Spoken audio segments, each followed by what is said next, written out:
killer in the Oni set. And I'm joined here today by Nugs. How are you doing today, Nugs? I am doing fantastic. I love the sets that we have in this matchup here, and uh, just generally, we see a standard build on our Oni here. What do you think of this build, Autumn? Well, what I think was more important here is this first hit that just came in. Unfortunate hiding position there, getting a free early tag and seeing another survivor over here at main too. So knowing two survivors' positions, when it comes to this build, this is pretty much the standard build you see most of the time on Oni. Sometimes Bam gets traded up, but you always see that Eruption, Painters, and Corrupt as long as it's all allowed. And the add-ons are pretty standard as well. So I think that we have, oh, and going down under pallet, there might be a survivor nearby as we did see one rotated by main. It looks like Adam is going to be checking bottom side first, though, to make sure that there's no one down here coming for the pole. We have a sprint burst here waiting and running towards Shack. Someone could be set up at the top now, playing Eruption, and they're going to go back, and mostly they get this pickup. They should have enough blood on the map to have a power after this hook as well. So they are in a pretty strong position. So Echoes is going to have to work pretty hard to come back from this, and let's see if they can get that pallet save in time. No pallet save, and that's going to be the first hook. Not wasting the pain res, very smart.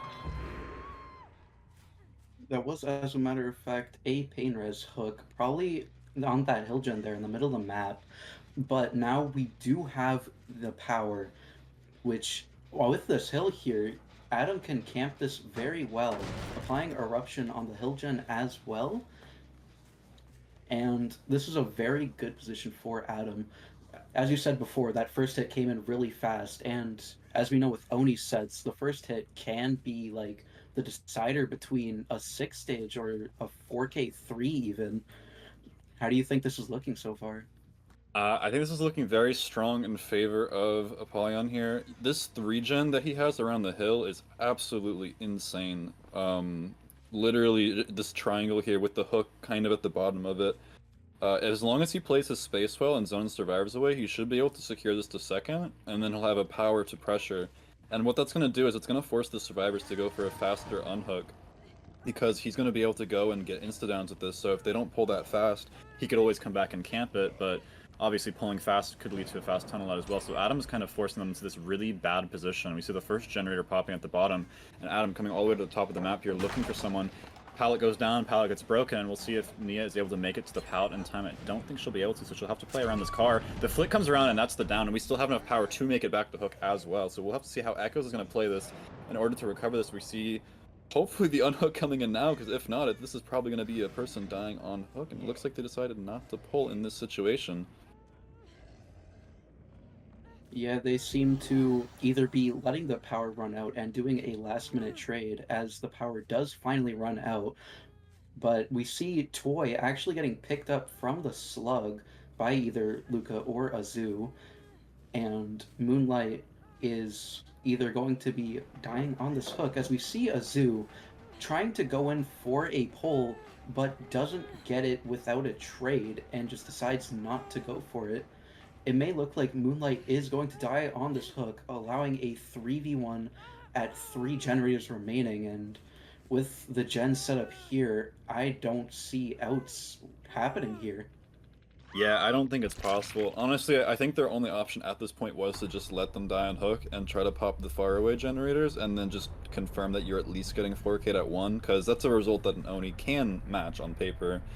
Um, but, you know, there's always other factors. But I think they're more comfortable playing for at least a tie or something safer rather than risking giving power right away and unhooking. Although with this bamboozle at this double window, this could be another fast M1, although it looks like Boy getting zoned towards main building and is going to make it. They do not quite make it back to the window. They do have this pallet into window. This is actually a pretty decent setup, having the pallet in between two windows if they play this well. It looks like Adam going to be bloodlusting this and giving window. Nia has to be very careful though, because this bloodlust can fill up and prevent them from making it back. And it looks like they are not able to make the window, and there's going to be bloodlust 2 kicking in just a second here, and we'll have to see with pallet control if Nia can avoid getting tagged here. Yeah, Nia doing an amazing job. This is an amazing chase by Toy, denying that hit, and because everyone is healthy, there's no one even dropping blood orbs. Adam is just forced to leave this chase, and no power in hands at all. We see the Gen at 7 have high progress as well, as Azu is found at the God Filler, just being able to run away, make it to some mid fillers, and the gen at the top of the map does pop as well. Applying Eruption to the generator at 7, and now with just 2 generators remaining, Adam is losing his pressure. Yeah, I think here the survivors really just need to play this slow, pressure that gen down here in the corner, and they have a really strong setup down here. So Adam, if he chases this, can get ran for quite a while without, actually tagging someone. And the only issue now is since he's committing all the way Shack, they could be doubling one of the 3 gens, and I don't think that's what Adam really needs right now because he needs to get a tag, so he loses his 3 gen too. They doubled that so fast, committing chase for just a little bit too long. He has no more 3 gen to hold anymore, and no power. It looks like that little slip up could allow Echoes to recover the position here, as long as they don't give a tag in the next little bit, which it looks like they're doing just fine. They've blown through some resources, but they still have this filler palette. Adam probably just needs to bloodlust this until he gets the tag, but he needs to be very careful of the other generators. He's just breaking and zoning them towards the middle of the map, giving them as much space as they can take here, and Adam going to be dropping chase, looking for a tag onto someone else. Yep, we do get the chase onto Luca. We see a 7% happen as well. Now kicking the hill gen, and that will be the beginning of the 3 gen mechanic kicking in. So that was, I believe, 4 kicks. Adam only has 4 kicks left on that generator, including eruption prods. Finding a Zoo, going to be vaulting the shack window into Adam's arms, and that will be finally a tag after so long without any blood orbs. Yeah, he finally gets the tag that he needed in a little mind game at Shack. Forces the Ace and the Nia off this top mid-gen. This is so progressed. He doesn't even have time to go and get... Okay, he might actually be able to get these blood orbs right here. They hand-delivered them over here. Now, with power in hand, he can potentially get a double slug here, get that eruption into pain res, and he can maybe snowball this position. This isn't really a tight 3-gen, but it's definitely holdable, so... as long as he can get it down in the next little bit before that mid-gen pops, he just needs to be careful not to commit for too long, which I think he's just now realizing he needs to go back. He can't risk losing these generators. At least he does have Eruption applied to both of them, though. If he can manage to get this down, let's see if the survivors are planning here. They seem to be, no, not waiting out the power. It looks like Azu just gets found here. Dropping chase, sees the scratch marks. Do they make it to main? They don't, but they make it to this filler instead into the double window tile, which can do some work versus Oni and power. And Adam, knowing that, leaves the chase and just needs to prevent these generators from popping. Once he gets this down, he can kind of recover somewhat of a position. He gets the down, and that's going to be the eruption proc, but that's going to be no more power. He needs to get this pain res in time before the generator pops. Yep, now we just pray that Adam does have that pain res RNG, and having at least 1 less gen with high progress. We do see that pain res does get used up on one of the generators at least. I don't think it was this hill generator though, because it still has such high progress. And I see Azu still injured, likely with resilience in this case, getting the unhook, and just giving Adam so much pressure still. It's just so hard for Adam to recover from this position now, after committing to Toy for so long at main. Yeah, looks like he's just trying to prevent this top mid-gen from popping, but he has to be really careful because they could just double the bottom gen here, and he's just put into a lot of pressure. As you mentioned, there's just way too much pressure on him right now with these high progress gens. He does get power back. If he can manage to get a couple of down for this power, he might be able to do something. But with how much distance Toy just took, he should make main for free. Looks, yeah, he does. And Adam, you're just gonna have to drop this and get the downs at bottom side, but it looks like if they're too stacked up here, then a double slug could happen, which would be absolutely crucial here.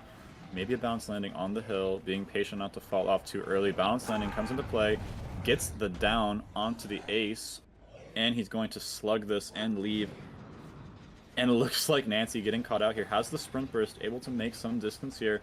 Power is almost out now, no duration add-on at all, which is standard now, but, you know, it does hurt in moments like these where you need the double slugs. And it looks like he just has to drop chase and go to this top mid-gen to prevent it from finishing. Yeah, we see still all 4 pistons waiting. He seems to be waiting for that eruption to cool down, trying to force Toy off that hill gen there. And now with Eruption off cooldown, he can kick it, but still choosing not to might be at that regression limit on the middle gen. But we do see a massive blood bank here for Adam. Might be able to get power, and he does with a lot to spare, but they do pop the middle gen. Still only 4 stages. Adam has to play for those fresh hooks, and Luca is the only one not fresh out of the remaining survivors, so he's just going to be leaving this chase, heading towards the 10 gate, expecting Toy to be working on it. And we do see the scratch marks, the vault, but Adam gets the hit through the vault, and we're going to be slugging this, trying to snowball it, as Unbreakable is not allowed. Adam could be getting a decent amount of stages here as we find more survivors, the other fresh. Yeah, if he could get a couple of downs here, it might be nice, but I don't see a world where these survivors don't get anything less than a 2 out here. And it looks like Adam running out of power now, not going to be able to apply that pressure anymore, and is just going to have to pick up Toy soon. He could potentially get some blood still from Luca and Azu, who are injured, but they're most likely going to just be leaving at this moment. And it looks like that's might be what's happening. Gate does open. It looks like they're just going to take their 2 out. That's going to be 7 stages for Adam. He had such a strong start. Just could not hold that 3-gen Echoes, pressuring that 3-gen so well, and just applying so much pressure towards the mid-game that Adam just could not recover from. So that is going to be 7 stages for Apollyon as they go on into their Survivor set now, where they will have to play versus Echoes Oni. So we will have that in just a moment. Please stay tuned. Back to Grindhouse. We are in round 2 of set 1, the Oni set. We've got Echoes on the killer now. They have to beat Apollyon's result, which means that they need to get roughly 8 stages. 7 stages with all freshes would do it too, but we'll call it 8 stages for simplicity's sake. Nugs, do you think that Azu has a chance of beating this win con? There's definitely a chance. It depends on how these survivors play this. We already see a survivor. Our last matchup, the first hit came in relatively quickly on a stealthing survivor while we were discussing builds. And while this first chase does happen, we do see the same build, and they also did have a low tier penalty for not setting the map. So WinCon is just simply 8 stages. We do see the first hit happen on the Godfiller, and now Chase being taken towards the correct side of the map. What do you think about this first hit, Autumn? I think the first hit came in pretty soon, considering the resource that they were on. They greeted it a little bit too hard around the short side, and it looks like they don't have any resources 11, and they're just going to go die in the corner now. They did drop a fair amount of blood. I think Azu definitely has enough now, so he can just take this down, take this blood, pain res something, get some pressure on the map now, and as long as they still have they should still have a good 3-gen up here that they can play around. It looks like they have the standard cold tower 3-gen here, and with a hook deep into the 3-gen as well, not using the pain res too early. I guess they want to save that for when there's pressure on their 3-gen. Collecting enough blood for power here, they're going to make their way down to the middle of the map towards this pop generator and see if they can find any survivors caught out in a bad spot, although it looks like they're starting to position themselves on these resources down here, and Azu, not able to find the survivor there, leaves the area to check back to see if anyone's rotating for the unhook, although I'm going to guess that no one is rotating too quickly for this unhook, as they know the risks that are involved when Oni is holding power and holding the choke point like he is. Making his way back over to the hook. It looks like no one is here for unhook, as I mentioned, and is going to go around to the top side of main here, looking for anyone who might be sneaking up the right side now. These survivors are definitely going to want to put pressure on this 3-gen while this hook is happening, and it looks like finding the Tap here. Tap going to be making his way out of the 3-gen, making sure not to die on the hook. Azu trying to mind game a little bit, going all the way around. It looks like Tap just vaulting into main here. And Azu getting a little lost on the upstairs area down there. And it looks like he's just going to be going back to hook, maybe securing. Nope, just still looking for the Tap. And Tap finally makes his way away from main, but he's still caught in the 3-gen. If he goes down here, that could be extremely bad. But second stage coming in now, and Azu just trying to get this down, although we do see the unhook coming in for this. I don't know if Azu saw that survivor stealthing there, but it looks like they want to go back for the tunnel. Yep, that second stage pull just happened like barely after the second stage was reached, so my guess is that they were rotating for that pull from the 9 side of the map, but they just couldn't get there in time. And now Chase being brought bottom where there is no 3-gen, Azu really looking for this tunnel out. As we see, Nia does have balance landing. Chase at Shack gonna be bamming the window, forcing the Shack pallet drop. Now, the power that Azu has is very little.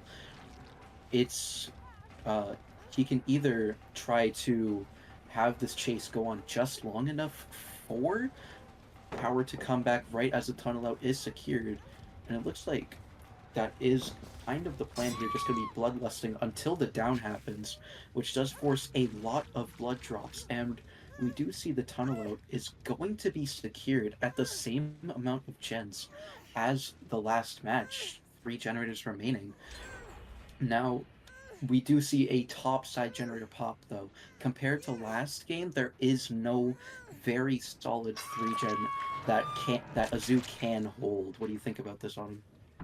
I think committing down bottom for that tunnel might have been a mistake, considering the fact that he could have just downed the Kate at 1 and hooked in his 3-gen again. He's not playing for a 4K result, so he can play for the high stages. Feels like he's pretty confident that he's going to get another tag soon, and if he's able to, he definitely can make this work, making sure to apply Eruption to his gens. He does have, I don't even want to call it a 3-gen because of how far away that 3rd-gen is, but they're at least in somewhat close proximity to each other. He just has to make sure that main is not going to get finished in this next little bit. He did get the balance landing out of the game now, so he doesn't have to worry about that anymore if he's trying to pressure main. But they do have that generator all the way in the corner that he definitely cannot put any pressure onto. Tap making his way top mid, throwing this filler pallet, and is just going to be trying to deny hit. If he can deny this hit for a good while, then Azu's not really going to have any pressure to hold his gen setup with. We do see the scratch marks going back to the gen. Failed skill check. Someone is here, and there's no pallet here. Looks like they're not going to make any resources, which is going to give Azu the tag that he needs. He might be able to take this tag and snowball into a lot of pressure here for his win con. Committing chase onto the Claudette and going up to the main building here to apply his eruption. I wouldn't be surprised if one of the survivors started working on that corner generator now. I think it's very risky to work these 2 active generators, which is a real shame for the survivors here because they put so much pressure onto these generators already. And the head-on comes in from Tap, takes that distance, throws that pallet, but Azu popping power and is going to take chase onto the Tap here at this tile too. Yep, Tap doing a very good job taking this chase away from any and all generators that are remaining on the map. Now that this just does allow the 10 generator to be worked, and a generator does pop. Not sure which one that was. Looks like it was that 3rd generator you were calling very far away from the other 2. And now there's just no 3-gen at all. Gen's on the opposite corner of the map. Azu just needs to play for hopefully getting that 8 stages in order to take the set win. But it's looking very dire in his situation as he does have 2 gens with a lot of progress. That is true. He can somewhat hold those 2 generators, but as long as this gen in the corner is still up, he cannot really hold all of his gens. So right now, I think he just needs to look for one of those moments where he snowballs with power, gets like maybe 2 downs with it. Could be really, really beneficial for him. But he needs to be careful not to waste too much time in one area because these gens are on opposite corners of the map. So he needs to do a very good job bouncing between these survivors and trying to stop them from working these generators. If the survivors are efficient enough, they should be rotating for the unhook right now. Is looking for the survivor who is on this gen, and that down is going to be extremely quick. The pull not even coming in time. Azu making his way back to the hook. If he can punish this, if he can prevent the unhook or even take a trade on this hook, he could 4K this. It looks like the hook's going to be barely pulled here. Goes for the down, gets the down and the hit through BT. Is going to be able to snowball that. Power will be running out soon, but I don't see any world where Tap can recover this, and that's going to be the 4K1 for Azu. Way exceeding what his needed outcome was here, meeting those stages and just completely punishing the mistakes the survivors made towards the end. Insane performance from Azu on that snowball. Nugs, what do you think of that last little bit that we just saw? So much happened in such a short amount of time. Yes, so much just happened there. We saw the power pop, and then Kate gets found, immediately goes down, can't hold a chase, unfortunately. And with Tap still on the hook, Claudette just tried to get some form of unhook, hopefully trying to just bring it back. But Tap is successful to take the hit. Claudette, though, just managed to run into his club and get downed as well. Very, very unfortunate. But that is I believe Echo's taking the set win for Oni when it wasn't their pick. It's just I was very speechless during the moment. Yeah, and you make a good point there. This is a Apollyon set that they picked going into this, which taking a set that your opponent chose, and especially the first set, that gives you so much momentum into the next two sets because you're putting them out of their comfort zone now and entering your comfort zone. So, obviously Echoes picked their killer for a reason and Apollyon picked their killer for a reason, but since Echoes was able to take that first set win on their own on Apollyon set, then Apollyon's going to have to essentially do the same thing back to Echoes, and that puts people in kind of a rough spot because generally, teams are going to pick the sets that they're confident with. So if Echoes is very confident with their set choice, they could potentially 2-0 this. But as we just saw, you can win your opponent's sets. So Apollyon could recover this as well. I think they're just going to have a bit more of an uphill climb from here with the momentum that Echoes put in to this first set, and that's going to be all of the survivors dying now. And we will be back for set number 2 in just a moment, so stay tuned. Hello everyone, welcome back to Grindhouse Scrim Night. We are in set number 2 of Apollyon vs Echoes, and we have Echoes now on the killer with their pick after taking the first set, which was Apollyon's pick. So they have some momentum going into this, and the game is already off to a crazy start with Toy on the Billy, finding the first survivor, who just happens to also be the no-mither player. They're going to be going for a nice little curve, avoiding it though. Kate making her way over to this pallet. Got some high-octane gameplay happening here. Pallet going down, Kate getting zoned towards the middle of the map, but she might not be able to make it to any more resources, and that's going to be very early down for Echoes' killer here. Nugs, what do you think is going to happen from this point on? What do you think that Toy is going to do to secure a high-stage result with a start like this? Now, we had a very quick down, but with this quick down also came with the cleansing of crowd control, which is mainly Toy's chase perk that we have here. So, with crowd control gone, I do believe that future chases can last a little bit longer, in which I hope that Apollyon will be able to deliver with that, as we do find Nia going to be at what I call the no collision filler, as the gray card does not have collision at all on Billy. Ruin also gets cleansed with this chase, and Tavo does see the Devour Hope totem. So honestly, for 2 downs, knowing the entire build that Toy has, but there are 2 survivors on hook, so Toy still has a lot of pressure here. Yeah, I was actually very surprised to see him pick up that Survivor, considering he could secure this to second. It looks like he wants to play off of his Devour, which at this point I don't think is really going to be that relevant, since it's going to be cleansed at some point soon. Before he can manage to get those 5 stages, and versus Billy, 3 stages is not really going to matter a whole lot on Devour, since he's an insta-dem killer anyway. The hook does go second. They don't punish that by pulling whatsoever. It looks like they're just trying to maybe crank out the first gen to get something out of this rough start, but with the Survivor going second, that's going to be a very early tunnel out if Toy chooses to take that. Trying to do some curves around the car here, and that's exactly what happens. The generator does pop. Toy just maintaining chase here, not able to mind game the tap, and there's going to be the unhook. We'll see if Toy wants to go back to tunnel. It looks like he will go back to tunnel the Kate off of the hook, and he has 2 stacks of Devour Hope now, but once again, they do know where the totem is, so might not be around for much longer. And looks like he's going to be taking this chase onto main. And as you mentioned, crowd control is cleansed, so they can play this main building a little bit now and waste a decent amount of time. We'll see what Kate can do. Toy realizing this, trying to go back around. I'm surprised he hasn't broken the wall yet. Looks like they're resetting too across the map, which is going to give a lot of pressure to Toy because they're not working generators in the time that they're resetting. So Toy just, ooh, very good greed from the K here. Extremely risky, but I think this is exactly what you need in a moment like this, where the tunnel out's going to be so fast, and that's going to be the down, getting body blocked on the Billy after avoiding the chainsaw.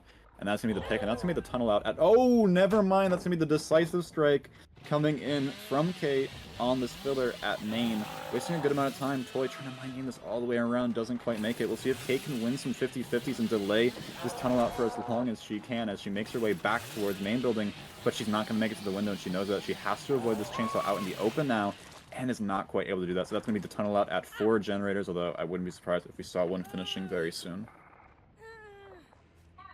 Yeah, This chase here with Kate has given the survivors a lot of time to work some gens. I wouldn't be surprised if we see at least one pop. There we go, right where Tap was left off in his last chase. And a Oh! snipe onto Lara here. They were working 3 separate gens for that chase. This gen has high progress, and now we're at 2 generators. With those first 2 downs, I was genuinely believing that this was going to be a 4K with high gens remaining, but now it's looking like maybe potential for at least one out here. And that's the Devour cleansed as well. There will be no 3 sacks, no exposed status effect going to be happening onto the survivors. As the pull does happen, if the totem was not cleansed, Tavo would be exposed right now, but now Toy is just choosing to leave this chase to try to tunnel Alara now. Yeah, I think in this situation, Toy just needs to try to get a bunch of slugs happening. Unbreakable is currently banned on this rule set, so he could potentially just slug everyone, but it looks like he just wants to pick up at this point. And play off of hooks instead, although with Devour Cleanse, I don't know what the hooks are going to bring to him in this moment. I think his plan here is probably just to get a second tunnel up, force the 1v2, which they're not going to be able to finish any more gens at that point, so I think that's what Toy's playing for now. He's kind of playing without very many perks. At most, you're going to have 6% on Fana, which is not a whole lot. It's something, but it's not going to do a ton. So he's essentially playing close to perkless here. That unhook is going to come in very quickly as they need to apply pressure to these generators. And it looks like Toy not going to go back in tunnel, actually. Just going to go for the down here onto Nia. Although this pallet is in the way, so Toy not going to be able to get this down quite yet. We'll see how this card gets played, going to go all the way around. Doesn't even get the pallet break either. Nia doing a great job avoiding that. And is going to be making her way back up towards the tile. If Toy's not careful, that generator on the hill is probably going to pop. They could go double it and pop to secure at least the 4K win right now, which in my opinion, considering the start that happened, a 4K win is a very good result. And like you said, there's potential for at least an out here if Toy's not able to get these downs, as these survivors are just denying these downs so well right now. Yeah, Toy just struggling to find that pressure, but we do find Tanaf gonna be avoiding that chainsaw, but just stuck here, so that will be a quick chase. The downs are finally happening in Toy's favor, but these other survivors can be pressuring these gens. Toy choosing to slug. As you said before, Unbreakable is banned, so they will not be able to pick themselves up whatsoever. Lara losing the 50, but Toy are going to be missing the chainsaw, and that's just 2 downs. Now there's only Tavo remaining, either working this gen in the corner, in which she was. She's going to be found, and this is looking like a 4K2. Yeah, this looks like it's going to be a 4K2 now, as long as nothing happens from this point on, which I don't think realistically the survivors are going to be able to do, although we have seen weirder things happen, so maybe Nia can juice up on the truck and then make her way around. Toy going to be swinging around, doesn't quite get the down, but that's going to be the Lithe coming into play, making her way over to this filler pallet now. Toy needs to get this down. These survivors could be recovered and crawling, and there's always a chance, never give up, so we'll see what these survivors are able to do in this situation, going all the way around and avoiding the chainsaw. Very good. This Nia. Tavo been doing a great job in chase these last few chases, just holding this team together right now. And Toy just trying to get this down. He knows he has the time, zoning Toy back towards these used resources now. So with the survivors slugged on the ground, it doesn't really seem like there's much that Tavo can do at this point, even with a long chase that he's having. Makes his way over to this window, is not going to get the hit through the window either, which honestly might be for the best. That speed boost could have potentially gotten Tavo over to a slug. And now we just have Toy trying to play the main building with no crowd control up, and Tavo taking that opportunity to leave and potentially maybe go for a pickup here. Avoiding the chainsaw one more time, does make it to this filler pallet, and is going to get the pickup onto the tap, although it's not going to warrant too much here, as Toy is just going to get the down and slug for more as he continues to chase Tavo. Tavo making his way now over probably towards the other survivor, and Toy falling a little bit behind, finally going to break this main door and giving Tavo some extra distance to make it to the other survivor. Do you think there's a chance the survivors can recover from this position?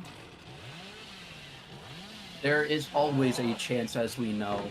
We just need these chases to last long enough to where the snowball can no longer happen. We see Toy leave Lara and trying to go back towards Tap, perhaps going to pick up, as Tap was down in this area, in which I also believe Tap is fresh, and the bleed out rules for this is if a fresh survivor bleeds out, you will be granted the hook stage, but not the fresh stage. So a 4K2, for example, with that kind of rule set here with that bleed out, it would still be a 4K2 for that win con. But we do see Tap does get picked up. Going to be balance landing away from the hill, breaks the pallet with a nice crouch tech and going in the locker, trying to force locker, but Toy just doesn't allow it. Gonna be trying to fake leave, but Tap just has the difference to run away, make it to the other locker at main. And now there's some gens, especially that hill gen with high progress. 2 gens with high progress, and now Toy is just losing this pressure, trying to regain it back, but it's just folding under all this pressure that the survivors have now created from this amazing comeback. Absolutely, he gave Tavo way too much space to make it back towards the survivors, and Tavo doing a great job in chase, punishing all of those little mistakes. And once again, we see Tavo back on the chase as Toy trying to get these downs, losing Tavo for a moment and realizing that he needs to go and pressure his gens instead. I think Toy still has the potential for 4K1 in this position, but you know, these survivors, the fact that they've even been able to recover from the start that they had is quite incredible. And that's going to be the last gen popping now. Toy entering the end game with a down at 5 gens too. He might be able to slug everyone and get the 4K0, but that's going to be extremely difficult as all of the survivors are up right now. And we have Tavo back in the chase. Once again, just avoiding these chainsaws, making his way all the way to the corner of the map. I think Toy knows that Tavo is fresh and just wants to get this down, get this hook, but I don't know if he's gonna make it to this gate in time, as this gate will probably be open by the time Toy can make it down. And yeah, with the bump, that solidifies the fact that they're gonna be able to get that 2 out, which once again I want to make known that that's a very solid result, especially considering the start and what we saw at the beginning. Just very excellent work here from the survivors, and Tavo going to be getting hooked here now. Not fresh, my bad. That is actually going to be second stage. So that's going to be 8 stages, not 9 stages, though. Very, very, very good result. Very strong result from the survivors of Apollyon. And now Echoes is going to have to try to match a result like that if they want to stay in this and get the 2-0 victory. But if not, then it'll be 1-1 and go to tiebreaker. So we'll have to see if Echoes can potentially match a win con such as that on survivor side. So we'll be with you guys in just a moment for round 2 of set 2. Stay tuned. Hello everyone and welcome back to Grindhouse Scrim Night. We have Apollyon versus Echoes. We have Apollyon now on the killer, trying to get a similar or better win con to Echoes' killer, needing roughly 8 or 9 stages depending on the amount of freshes in order to secure that win con. Nugs, do you think that our killer for Team Apollyon is going to be able to get a win con better or similar to Echoes' killer? Now, with Billy, especially with this rule set, I usually think of and expect it to be a 4K1 roughly around there. But we do see an interesting build with Thompson's mix instead of the usual spiked boots, so I'm interested to see what Tanaf is cooking here, our very nice Billy player, as we do find a chase at main, but not going to be committing. I do want to comment on this build, as Dying Light and Rancor are definitely choices. I can see why Rancor was picked to have a nice Mori on a survivor in endgame. If we do go that far with the Obsession still alive, in which we will likely have the Obsession still alive because of Dying Light. How do you think of this early game so far? I think he's really struggling to get that first down that he needs. I think you can definitely see where Spike Boots is handy on some of these fillers and stuff, giving you those curves, being able to get those insta-downs. He's playing for a lot more M1s that, because he's not able to get those same kind of curves. We'll see if he's able to get the kill around this corner here. Does not quite get it either. Ace avoiding that hit, gonna be making his way around the other side now into the T-wall. Gonna be taking that M1 and could definitely make that distance to Shaq, possibly, depending on exhaustion. If that was live, maybe. It doesn't look like it was, and he's going to make it all the way to Shaq. Gonna make it inside too. And this is just not the start you're looking for if you're Team Apollyon right now, as Echo is already popping the first generator for no downs. You can definitely see the confidence here on the Survivor side. And that's going to be a second generator popping with lots of Rancor information now, knowing where all the survivors are. So if he could potentially catch rotations, get some slugs going, maybe he can recover the current position he's in. But 2 generators from no down is quite rough from the killer side. Yeah, at this point in the game, in our last set where Echoes was killing, we saw like a lot of downs already, in which this was Echo's pick. So I would think to see Echoes a lot more confident on the Billy, and it's definitely showing. Echoes doing an amazing performance, lasting in these chases, not giving Snap any free downs at all. And Tanaf is honestly really struggling with this killer, so I'm just generally wondering if Tanaf can kind of come back from this situation with the help of Rancor. I think Rancor could definitely help him meet the win con, because it does mean that he can get a lot less stages here and still get the win. And very nice curve there, getting the first down now onto our Nancy here. Another generator popping. The pressure is on, although he does have the information from Rancor to know where the stars are. And with a... he did not take the basement. Okay, well, he's hooking next to Shaq now. As long as he can prevent this unhook from happening for free, he might be able to get something going here with Rancor. Another generator popping the generator on the hook, as well as our ace drops the pallet and makes his way over towards more resources, towards the middle of the map. Apollyon's killer here, making his way over, trying to stop Toy from getting the unhook, though. As long as Toy can waste a bit of time here, they could get gen progress across the map. We see a gen all the way in the opposite corner. Ace making his way back towards Shaq. If he goes down here, he could potentially get a slug on the hook, but it looks like they're going to be able to get the unhook right when the down happens, which is exactly what they needed, or else there would be so much pressure. Going to be picking up instead of playing for more with the slugs. That's going to be hook number 2 coming in at 1 generator still, giving the dying light stacks now. And going to be making his way over to the corner of the map. Is going to bump on this tire and decide to camp instead. Seeing no one going for the unhook, he's going to be leaving now and making his way over to the corner of the map here. The unhook comes in instantly as soon as he leaves, and now he needs to make a decision here. Does he pressure these gens with his ruin that is still up, which is something he has going for him?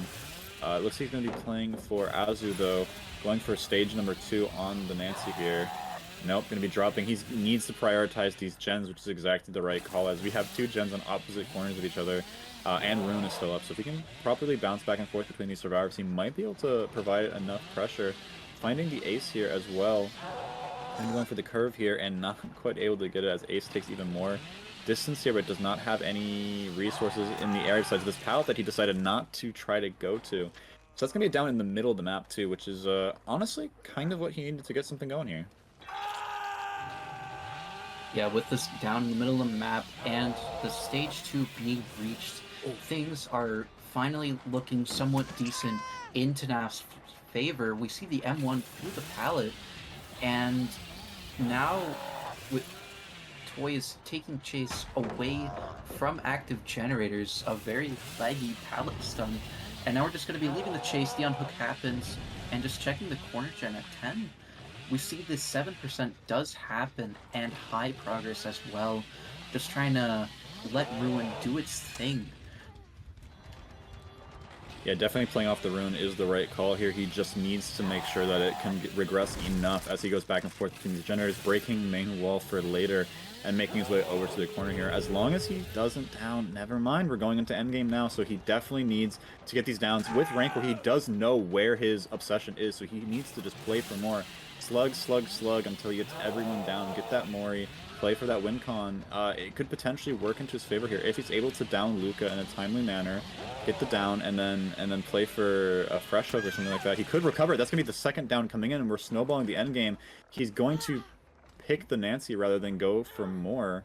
Goes for another hook here. They could potentially just leave out the other gate, which is not very close to the current hook now. That's going to be stage number 2 on the Nancy. Still needing roughly 4 or 5 more stages here. He definitely needs to find Luca and down Luca. But now that he has no idea where these survivors have rotated, Luca could be hiding literally anywhere on the map. As the unhook comes in, with that gate having high progress, he needs to go back and stop this gate from being finished, and all he's able to find here is the survivor off the hook. He's following scratch marks here now, seeing if he can get anyone bumping on the way. He cannot pressure these gates fast enough as they are so far apart from each other, and it looks like it's going to be such an uphill battle to try to make this win con at this point. They're greeting for that gate. They do get it open. That's going to be the first survivor kind of making their way out here, and potentially the other gate will be open before he can make it back in time. So just put in a very rough spot here from the survivors. Yeah, I do believe that was Toy opening the gate, and if Toy or Luca do escape, that's just guaranteed that the win con is not achievable. Best result is a tie, and there is the escape. 3 stages no longer obtainable, and Toy going to be escaping as well. That is going to be a 6-stage 2 fresh from Apollyon's killer side, and Echo's taking the set, winning 2-0. Yeah, like we said in the first set, getting the victory in the first set especially on your opponent's pick, it's so much momentum going into the second set, because you have that win on their confidence set, and then you have your confidence set right after with that win on top of it. Just the amount of, I mean, I'm saying the word a lot, but the amount of confidence you have going into that set is just, it cannot be understated what that does to like mental game and things like that. So, you know, Echo's just taking that momentum and taking it forward into the 2-0 victory, as you mentioned. So that is going to be the win for Echoes, 2-0 against Apollyon. What a fantastic first game. We do have another one coming up soon, so everyone should stay tuned for that. On the Nurse and Chad's on Survivor for this set. I am joined by my co-caster Monarch. How are you doing, Monarch? Shut up, Nux. I'm doing great. This is a very early chase happening onto tower, which is expected from, you know, a pretty near set. Oh, Tyro. Oh, you're not looking the right way, buddy. Yeah, I'm super excited for this set. Nurse is a very fast-paced set with a lot of, you know, fast downs. It's always just dying in the right place, so we'll see if Chads have what it takes. Yep, we see that first down coming pretty quickly. Tyro having a short chase, now having pressure at that 5 gen's going to be going for that top mid hook. We see Discordance active on the logs gen. Tyro might wiggle out here. No, barely makes the hook. And now going straight to the logs generator. Undetectable runs out. Dame gonna be pre-leaving, but left just too late. That will be a free tag onto Dame. This is looking very good on Mentality's side so far. Yeah, nice to see. The choice to run Discordance, I think, is a very interesting choice. It is a very common strategy to get one of the most important gens out of the way done fast on Nestor sets by having a group of survivors double it.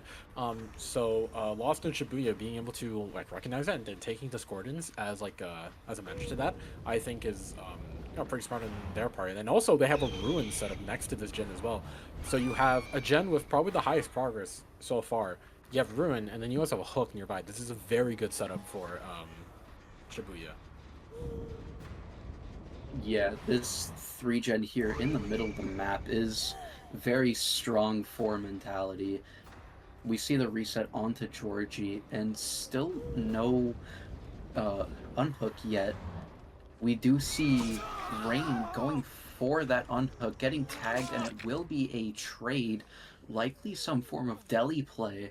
And now Shibuya going to be going for Tyro to deny that deliverance, just walking him down. The first place coming in. If this is down enough, then I don't believe that was enough time actually for deliverance. I don't have like a stopwatch on me like right now, so I'm not able to, you know, time that if that was enough for deliverance, but I will see. Back onto the same hook. This top mid hook is just a very this is just a very hook is wide in the open, so anyone that's trying to go for the unhook should be able to just have eyes on them, and it's also close to everything else. So overall, Shibuya right now just has a ton of early game pressure that Chads need to deal with. Yeah, honestly, at this pace, this is looking like a 4K with high generators remaining. Rain getting picked up look, I'm not seeing a second set of scratch marks. I do see Dame though, so this might have not been a UB. Tyro's still on the hook though. Gen pressure not happening. Rain just ran towards the top side of the map, and we see no Gen at 1. And so far, no eyes on Georgie. Likely Georgie getting the save. I don't think there's Gen pressure at all right now. Yeah, no, I don't think that survivors have been having time. Most of the survivors have either been dealing with getting the unhook, getting getting someone off the ground, or just in position for an unhook. Like, I genuinely don't believe that, especially with the way that Tyro's playing right now, keeping it topside. I don't think that any of these topside gens are being worked on, and we see the pressure on the lower side gens. This is going to be a kill at 5 gens, and with possibly not much gen pressure. This is looking to, as you said, being a 4K with very high stages, and I think that's kind of what Shibuya is thinking as well. Yeah, with that discordance value now too, we know that two people, Dame and someone else, are in this bottom side area. That second survivor likely back on the gen at I believe it was a jungle gym at 8. Shibuya just doesn't care though, looking around the 5 side. But I think Chads are just playing for a 4K4, 4K3, maybe a 4K2 at this point. Yeah, if they want to go for a better win con for their best player, a 4K4 is not going to seem very likely. We do see one gen pop on the top side, so I was incorrect about there thinking that there wasn't any pressure top side, but yeah, gens are popping, but we're still in a very, very just kind of a bad situation for Chads here. One person down. Ooh, great movement coming in from Rain, being able to fake out a nurse swing. Dame is now back up off the ground. We're unsure if that's an unbreakable in use or if that's just Georgie coming in. If it was Georgie, great movement coming in again from Rain too. Rain is doing phenomenally here. It's gonna buy some time for Dame and Georgie to either reset or get back on the gen. They're not doubling a gen. We know that because of discordance. So now Shibuya is just gonna go back to the bottom side. My guess is that with the set of scratch marks here, we had Georgie working the logs generator while healthy, and then Dame either went towards Shack or the 5 area to go work a more safer gen, as I'm pretty sure they've accepted that this is going to be a 4K and just ignore the primary 3 gen, go for the further gens to try and get a better win con. Absolutely, and here we see Shibuya going to catch Rain at main building, working on the main building generator. Can Rain duke him out for his 3rd time in a row? The answer is no. Shibuya will get the down, so that's going to be a down on both Georgie and Rain within very close proximity to each other. So it's going to be up to Dame to see if he can pick them up here. Even if Dame does get the pickup, though, again, not a lot of pressure. There was some pressure on the main building, but like only like about 10% at most. The pickup's going from Georgie again. It's at this point where I think Chads are just trying to play for whatever result they can get. But I think in the back of the minds, they know that this is inevitably going to be, honestly, at this point, probably a 4K3. I do agree that it might be a 4K3. If Chads does play this well enough, split that main and 5 generator, I do believe that a 4K2 is possible. They get the full reset onto Rain, so we know there's just no gen pressure at all, and Ruin is doing work. Rain back in the chase, still juicing, just like we saw at the main building. And we do not see Dame trying to go for a... We do see Dame going for a pull. Me when I lie. And now Dame going to be sprint bursting away successfully, not going to be creating that slug pressure that confirms a 4K3. Rain likely made it to the bottom side of the map to get some gen pressure. And in this 3v1 position, I'm starting to think that a 4K2 might be possible. And see, this is why I teach a class on hating nugs, man. Spreading misinformation on the internet, I can't believe it at all, man. I'm absolutely disappointed. We still see Dame around topside, around 2, and still injured. And Rain was able to escape earlier, not getting tagged, but now we see him working on Shaq now. Um, at this point, this is giving enough time for Dame to probably get the unhook. Yep, that's gonna be correct. And then here we see Chase onto Rain. Just gonna take the distance away from Shaq, but overall knows that he's probably not lasting much longer. Opting to leave Rain on the ground is going to hover back over towards the unhook, seeing find anyone, and does find both Dame and see scratch marks going towards main building. So now he knows where everyone is, and if he can clean these chases up fast enough, this is going to be the end. Yup. Shibuya just taking this information in that Georgie and Dame are feeding him. Now, going to be checking on the main building generator to check its progress, see if Georgie is there, and is. Got the 99 reset off with the med kit. So I do want to believe that Georgie is running Brazilians. Very nice perk to get those gens done faster.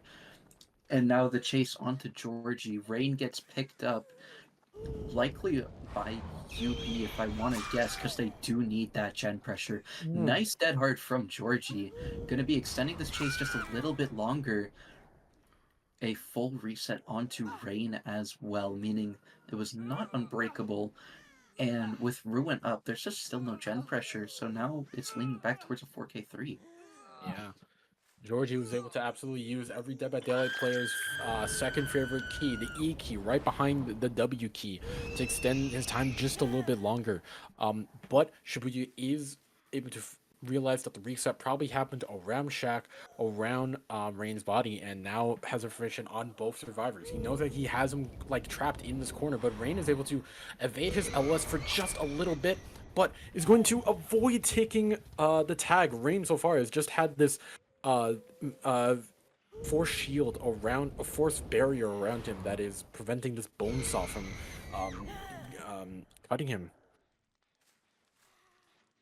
Yeah, and with that missed tag, that is going to be forcing Shibuya to lead the chase, go for Dame, who is working the Shack generator, and while that's happening, Rain got the pull onto Georgie. Now they can likely split off, maybe 99 Georgie's heal once more, and that's the Discordance proc onto the main building. Now Shibuya knows where both survivors are. Yeah, and despite losing the discordance notification, Lost in Shibuya does in fact see the head of a survivor working on the generator, so he knows at least one person stayed, and the other person probably split off to go and pick up Dame. So now he understands the general game plan of Chad survivors right now, and is trying to either look for the survivor staying main or the one that's rotating down. He sees some scratch marks over at 1, potentially signaling the position of the survivor rotating down for the pick on Dame. Is going to end up catching Rain, who stayed topside, and it is going to be Georgie picking up Dame instead. Once again, this game so far has just been Shibuya downing, finding one survivor, downing them, and then the other 2 survivors have just been in position with each other. So they really just can't get any gens worked on right now. Yeah, especially with that ruin still up. They were working on the logs generator for a long time, so I want to say they know where the ruin is, considering it would be in camera line of sight from the logs generator. Nice tag onto Rain, getting those injures back. Now Dame and Georgie are both healthy, and a quick 2-tap onto Rain. Halfway through that bleed out timer, and Discordance active on Shaq. Shibuya now knows what the other 2 survivors are up to. Yeah, and here we're gonna find Dame over by this jungle gym. Gonna opt to take it over to the edge of the map. A very strong position to be in against a nurse, but it's ultimately going to have to take a tag, bringing it to Shaq, trying to try to play around the stun on the pallet, but unfortunately, you are not Z Slasher. You should not be going for those. Nope. We see Georgie Scratchmarks going to pick up Rain. Shibuya now in a good position to fully snowball this to 3 survivors on the floor. now we're just looking for where those scratch marks are leading to, where these survivors are now stealthed. Georgie going to be found at the pallet gym here. Dead Hards to wow, okay. That was an amazing Dead Hard by Georgie. I just lost my words there. The Dead Hard was so good. Nugs temporarily lost the ability to speak the English language, but that's going to be a down eventually onto Georgie by the strongest tile in the game, the Zed Wall. And then again, the amount of pressure that Shibuya just has, it's just a constant cycling of one survivor on the ground, finds the other two survivors, downs one of them, forces the other one to go for the pickup, rinse and repeat. This has just been Shibuya's plan the whole time, and now that's a kill on Georgie. So now it's the plan's changed. Now it's just down one and then just down the other. Yeah, you can even just hook them. You don't need a slug. Both of these survivors are fresh, and both of them are halfway through their bleed out timer. So with the bleed out rules, if someone bleeds out fresh, they do not get the fresh hook point, but only the 3 stages involved. We do find Dame, and just in a bad area, not able to get that LOS block that most long nurse chases do need. So we're just going to be leaving Dame slugged now. Might be going back for the pickup as we don't see Rain once we go to the hill. Yeah, I think Shibuya really wants to, at this point, just confirm his fresh hook. It's going to be a fresh hook on the Dame. Rain is nowhere to be seen around here, is trying to his best to hide against, to run from the authorities. But unfortunately, depending on how much GeoGuessr Shibuya plays in his off time, he might be able to find Rain. Is going to go check the main building, see for any pressure. Here's nothing on main so far, so Rain is still his whereabouts are still unknown, but the feds are on him as we speak. Yep, I'm not seeing any gen progress that Rain could have had. We're going to be checking the 5 generator, and we hear nothing. Either Ruin has done its work on that generator, or Rain hasn't really touched anything, and perhaps could be either stealthing for the save or trying to play for a potential hatch escape.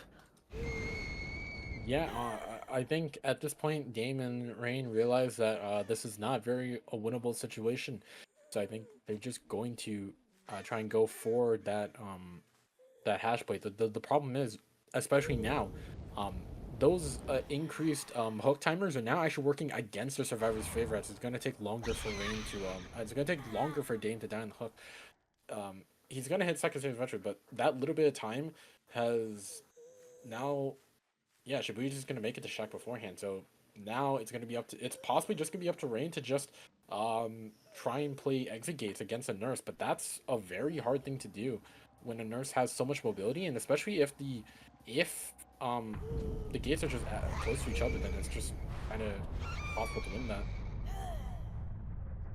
Yep, we do see Dame let go on the hook, and the gates are on opposite corners of the map. There's one at 7 and one at 1. But the thing is, that 7 gate is so close, Shibuya doesn't even go and check it at first, very much assuming that Rain is just going to be working this one gate.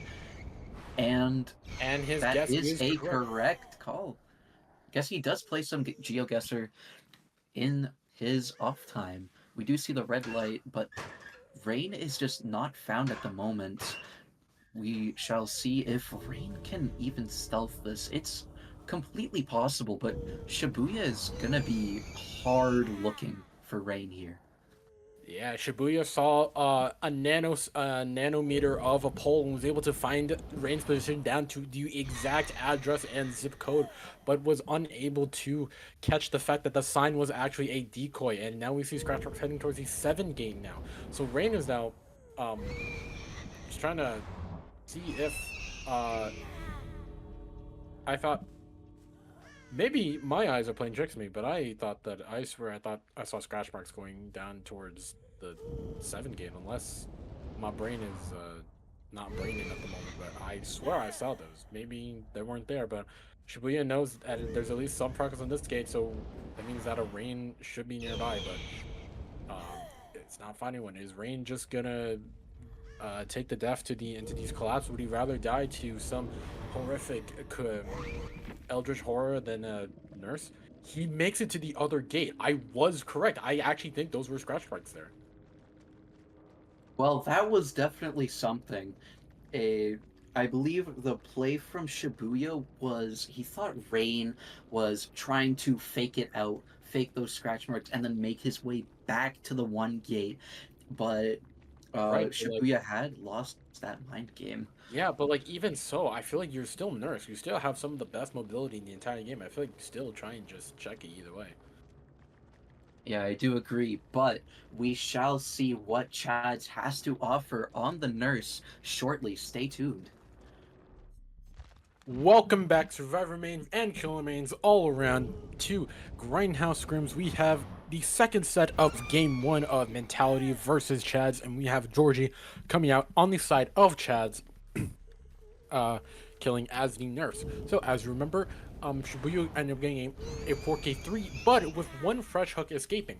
So, that changes Georgie's win count a little bit, and we can see Georgie's build is quite similar to Shibuya's, but although opting for the Thanatophobia over the Discordance. Now, I do want to raise that Discordance did get a lot of value last time, and I'm personally a doubter of this Thanophobia. So I want to know, do you think that this change will matter anything at all, or do you think it's just going to come down to Georgie as a nurse? I believe that Discordance last game gave Shibuya so much value. Like, after the first hook, especially, it denied a lot of pressure because Shibuya was able to find two survivors on a gen nearby, almost completed after the first hook. And with Thanatophobia here, it's not doing much on its first three tags, adding a 2% regression to everything, up to 6, but when there's 4 survivors injured, it goes up to 20. With this, though, you're really going to be resetting against a nurse quite often compared to someone like a Billy, for instance. So I wonder how this value will go. Yeah. Yeah, and here we see Claudette. Claudette moved out of that TNL faster than me leaving the United States after the group chat got leaked, and is going to get that fast tag, which is a requirement on the way to getting full Thanatophobia value, and is going to end up just is going to end up moving along. Do people not know that you can't stun the nurse with a pallet during the fatigue animation? Like with the Georgie's Dead Hard, this pallet throw has left Monarch speechless. I get my revenge. Now Georgie gonna be leaving that chase onto Vogue as he couldn't get the tag in time, and the reset, as was mentioned earlier, happens quite quickly. So Thanatophobia back to offering absolutely nothing for Georgie. Yeah, and if you're wondering, will there ever be a day in which I stop hating on the perk Thanatophobia? No. Here we see, I believe that there are 3 survivors by this water tower. Yes, there was there was Shelby running away from the nurse with a bone saw.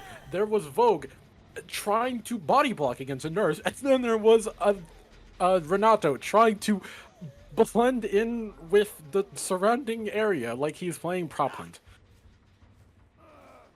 I believe I did see a flashlight on Phoenix, so I think he was stealthing for a potential flashlight save, not realizing he was caught out quite earlier. So now with Phoenix out of the way, there is no chance of flashlight save, and now Shelby is on the hook, and on a really good one in terms of a typical Cold Tower nurse match. Yeah, and here we see Mentality is kind of running into an issue where they keep running into each other. Like, there's been moments where a survivor is just bringing chase towards a gen that is already like needs completion.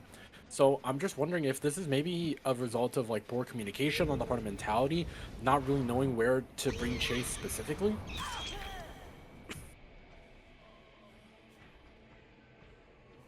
Yeah, I'm not sure, but I also did see Renato went for the save while injured instead of resetting before the save.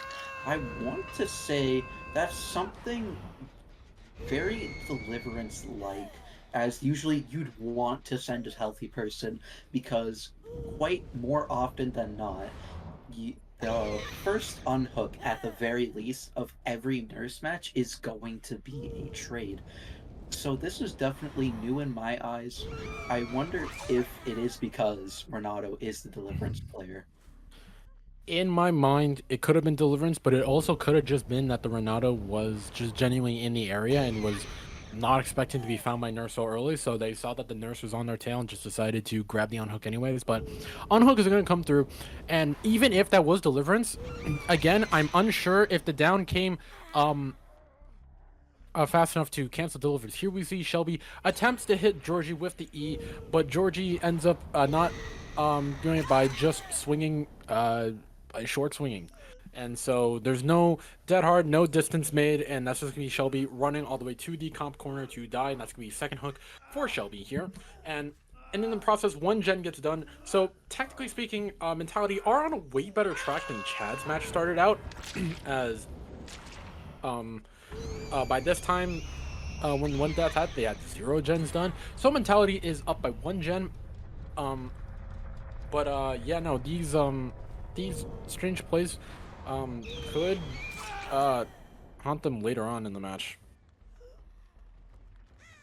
Yeah, but we do see a second gen pop as well, and what Chad's got as Survivor was three survivors dead at 3 gens, and then Rain made it out through the exit gate. So really, they just need to pop one more gen, and then it is Mentality's win.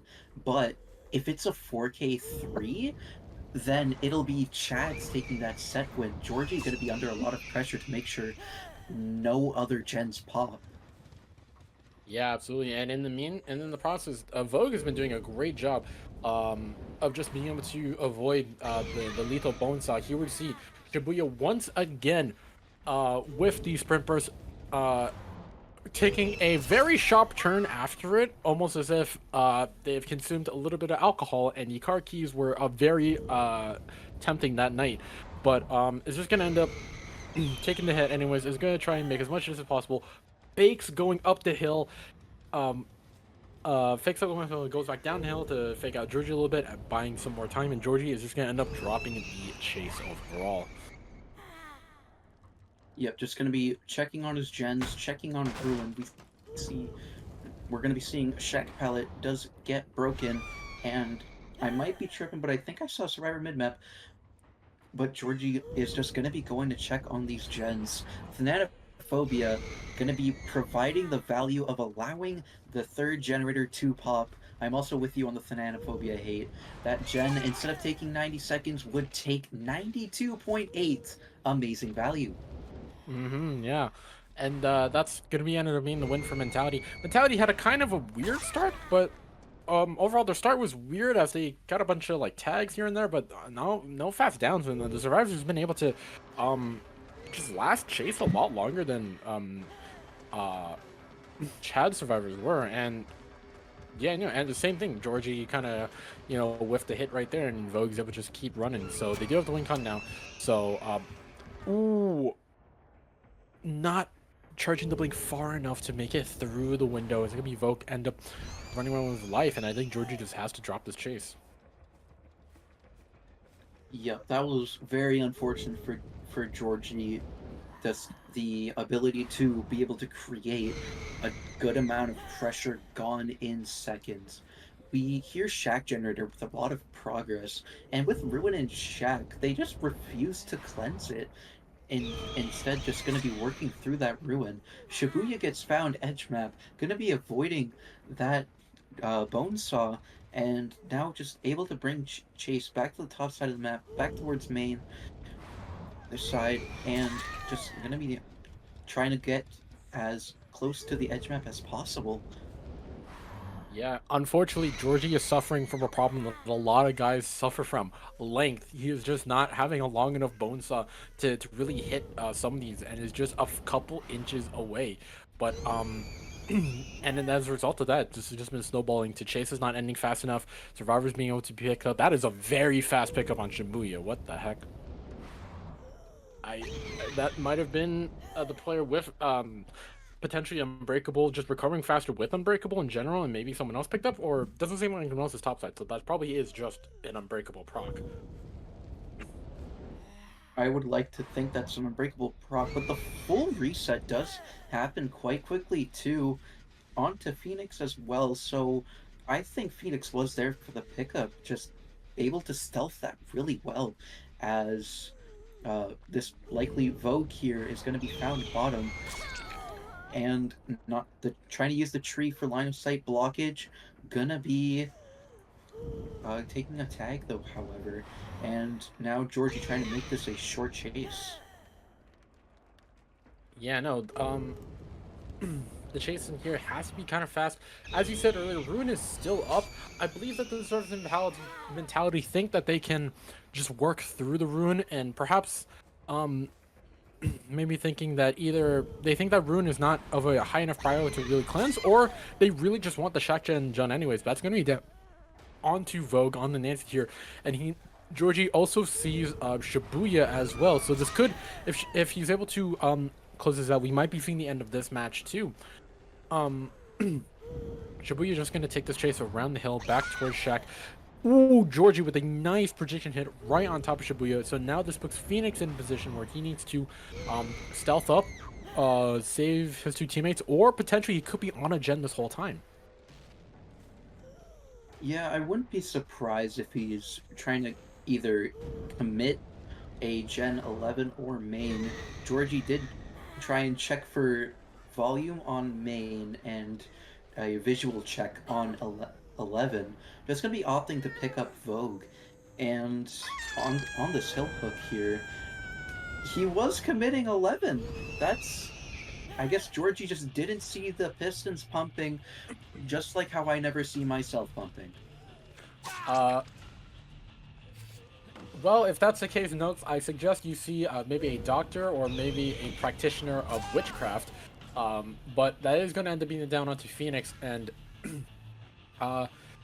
yeah, no, maybe Georgie should invest in seeing one of those Snellen charts with like the giant eye test. But yeah, no, that was honestly a pretty good play by Phoenix, knowing that Phoenix had enough time to potentially just stick the gen, get one more gen done. But I don't know, the condition of this match was reached a long time ago, but it's still just nice to play out as far as you can. Gonna not automatically pick up Phoenix, potentially waiting for a hook to respawn, or just waiting for maybe trying to lose who was the one, maybe trying to double check who was the one with Deliverance maybe, but it's just gonna end up putting the hook on Phoenix anyways.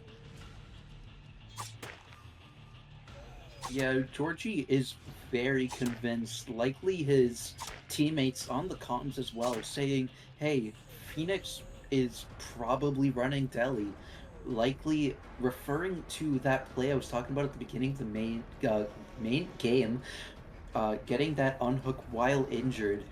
His team likely giving him comms that that's very Delhi sussy-like, and just going to be sticking by the hook, waiting for a potential deliverance. Absolutely nugs, yeah. So far, yeah, no, absolutely. The survivors' mentality, we're just making some very I can't do it. No, the survivors' mentality played this very well, lasting long enough in chase to get these gens pumped out, and was overall able to get a better score than the survivors of Chads do. So that is going to be the win for mentality in this first set. And that was a correct call. It was Deliverance, and I guess it turns out Shelby did survive long enough in order to get Phoenix's Deliverance. We see Vogue just about to die and Shibuya about to bleed out. Phoenix unable to last long enough for both survivors to die for a potential hatch escape, and that will be a 4K and 1 generator. Yeah. To use his own words against him, that was a very skibbity play by the survivors of Mentality. Um, and yeah, that's just gonna be the win for Mentality. As I said, they just end up playing a set better. And to be fair, Chads did have a very rough start and was able to come back a little bit, potentially convincing us of a 4K2 a little bit, but ended up just being a 4K3. Yeah, as we wait for these final survivors to die, I would like to say that both teams definitely had their mishaps, and Chad's, especially in that first game, was uh, they made a mistake, and Shibuya was able to snowball that mistake into that 4K3. And just like here, Mentality made their fair share of mistakes, and Georgie was able to snowball that into a 4K1, which is the standard win con for Nurse. But we do have a Ghostface set coming right after this. Chad's on the killer. Stay tuned for that, as it'll be. Hello, all Grindhouse enjoyers. We are back for set 2, game 1, the Ghostface. Chad's playing killer, Mentality on Survivor. This was Chad's pick, and our last set was the Nurse, in case you missed it, with grueling win cons and Mentality ending up taking that set. I'm here joined by Monarch. What do you think about this set? That's a good one. Shut up, Nugs. Overall, my thoughts on the Ghostface sets are that these are very slow sets that are more like the killer's gonna play for a very hit and run play style, and the survivors are doing their best impression of Five Nights at Freddy's, checking every single camera corner, making sure that their times run out before 6 a.m. Um, so this is not going to be as fast as the Nurse set, but is a very more teamwork reliant set. Yes, I would definitely agree with that 100%. Dino definitely bringing a more so unique build than to the typical Ghostface build, kind of what you would see. Bringing Devour, usually I'd have this kind of build, but instead of Devour, probably something like the likes of Sloppy Butcher to make those resets more difficult. Yeah, in that example right there, a free hit onto Shibuya with Sloppy Butcher, that would have been a very fast, that would have a very long time to reset. But now Shibuya is just going to run away and is not even going to chase anymore. So reset can happen. I believe Dino wants to play around these hex perks more. Vogue opting not to drop the God Palette, thinks that he can play around it, and it's going to take a hit anyways. Let that be a lesson to you, home folks. Just drop the God Palette. I don't care how good you are, you think you can maybe loop around it, just drop it. Yep, God Palettes, just like Shaq and Comp, are just another filler, especially in Ghostface sets. Now, I do want to mention that with that tag on Shibuya, if there was Sloppy Butcher in play, that reset would have not happened at all. So, Sloppy definitely seeing value that wouldn't have happened.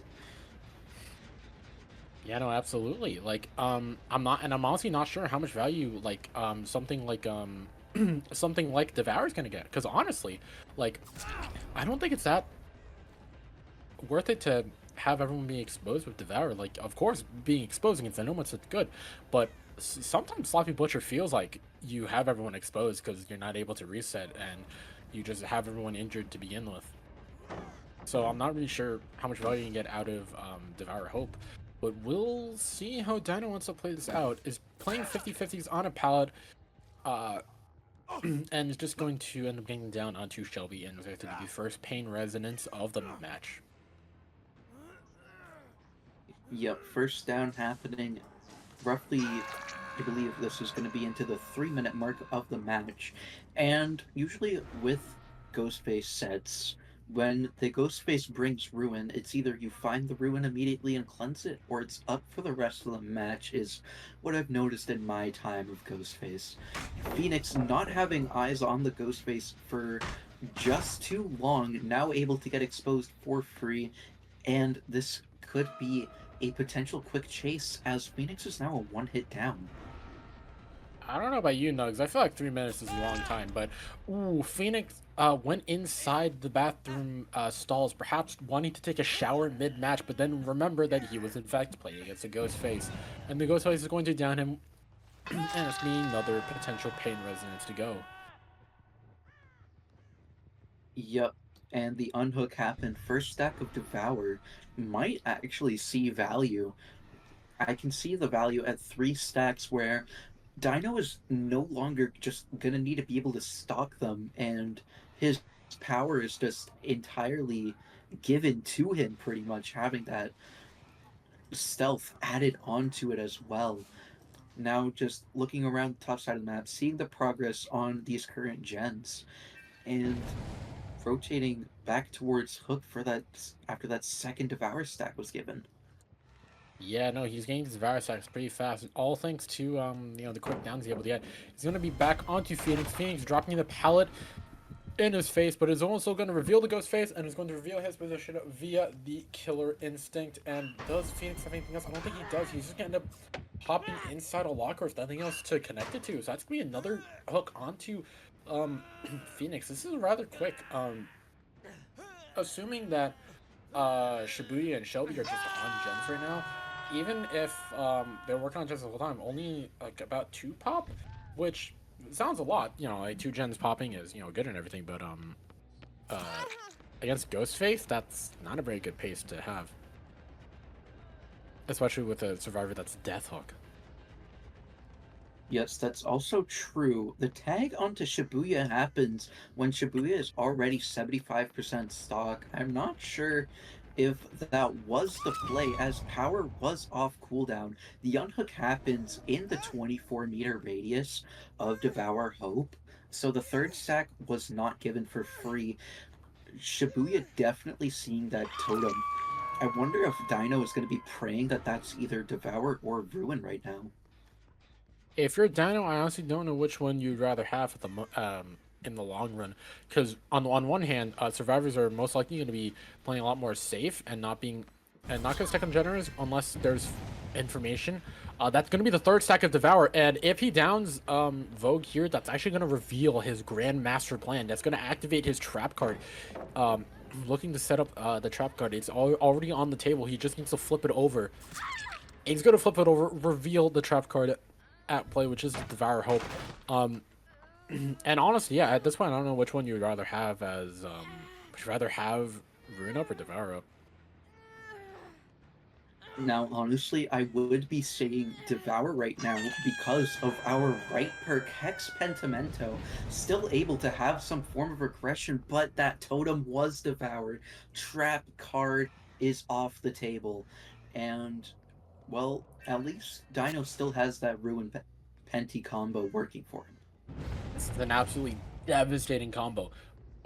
A 30% slower gen regression, and if you need to get off it at all, say a Ghostface sneaks up on you, which is entirely possible, the Ruin will get regress. Now, Ruin does get cleansed too, but that will also mean a second stack of Penti as well. But this is also kind of the curse of Hex builds. They're good, but ultimately that's the power trade-off with Hexes.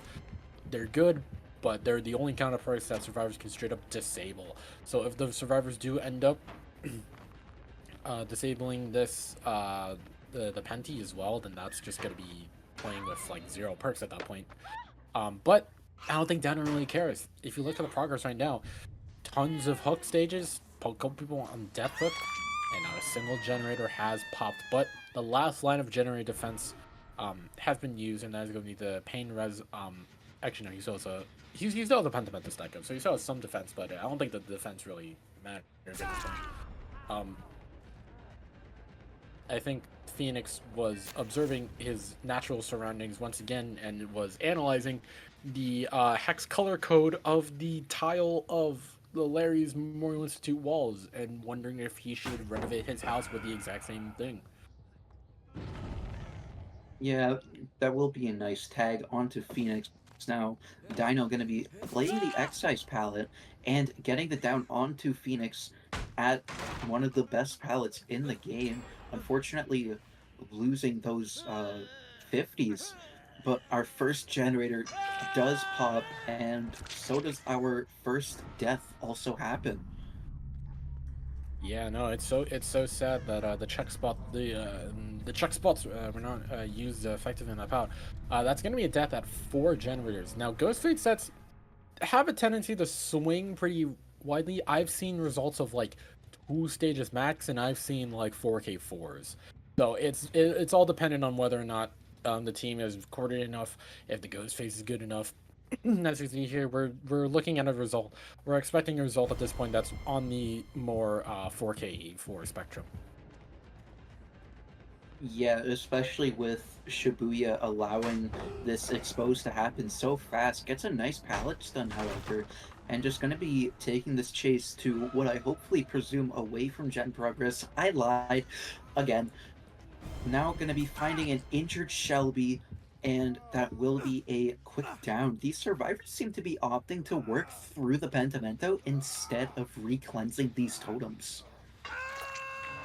Savage, man, I can't believe you spread information for the second time, 2 times back to back. The FBI, the CIA, and Rain Bolt are all going to be on your location in 2 minutes, Nugs. But yeah, no, I believe that they are just opting to keep these Pentamentos up, either because they believe that they genuinely just don't have an option to, like they think that the best thing to do is to just get the gen pressure, or if they just forgot where the totems were, which that's not likely for a comp team, but it is definitely a non-zero chance of happening.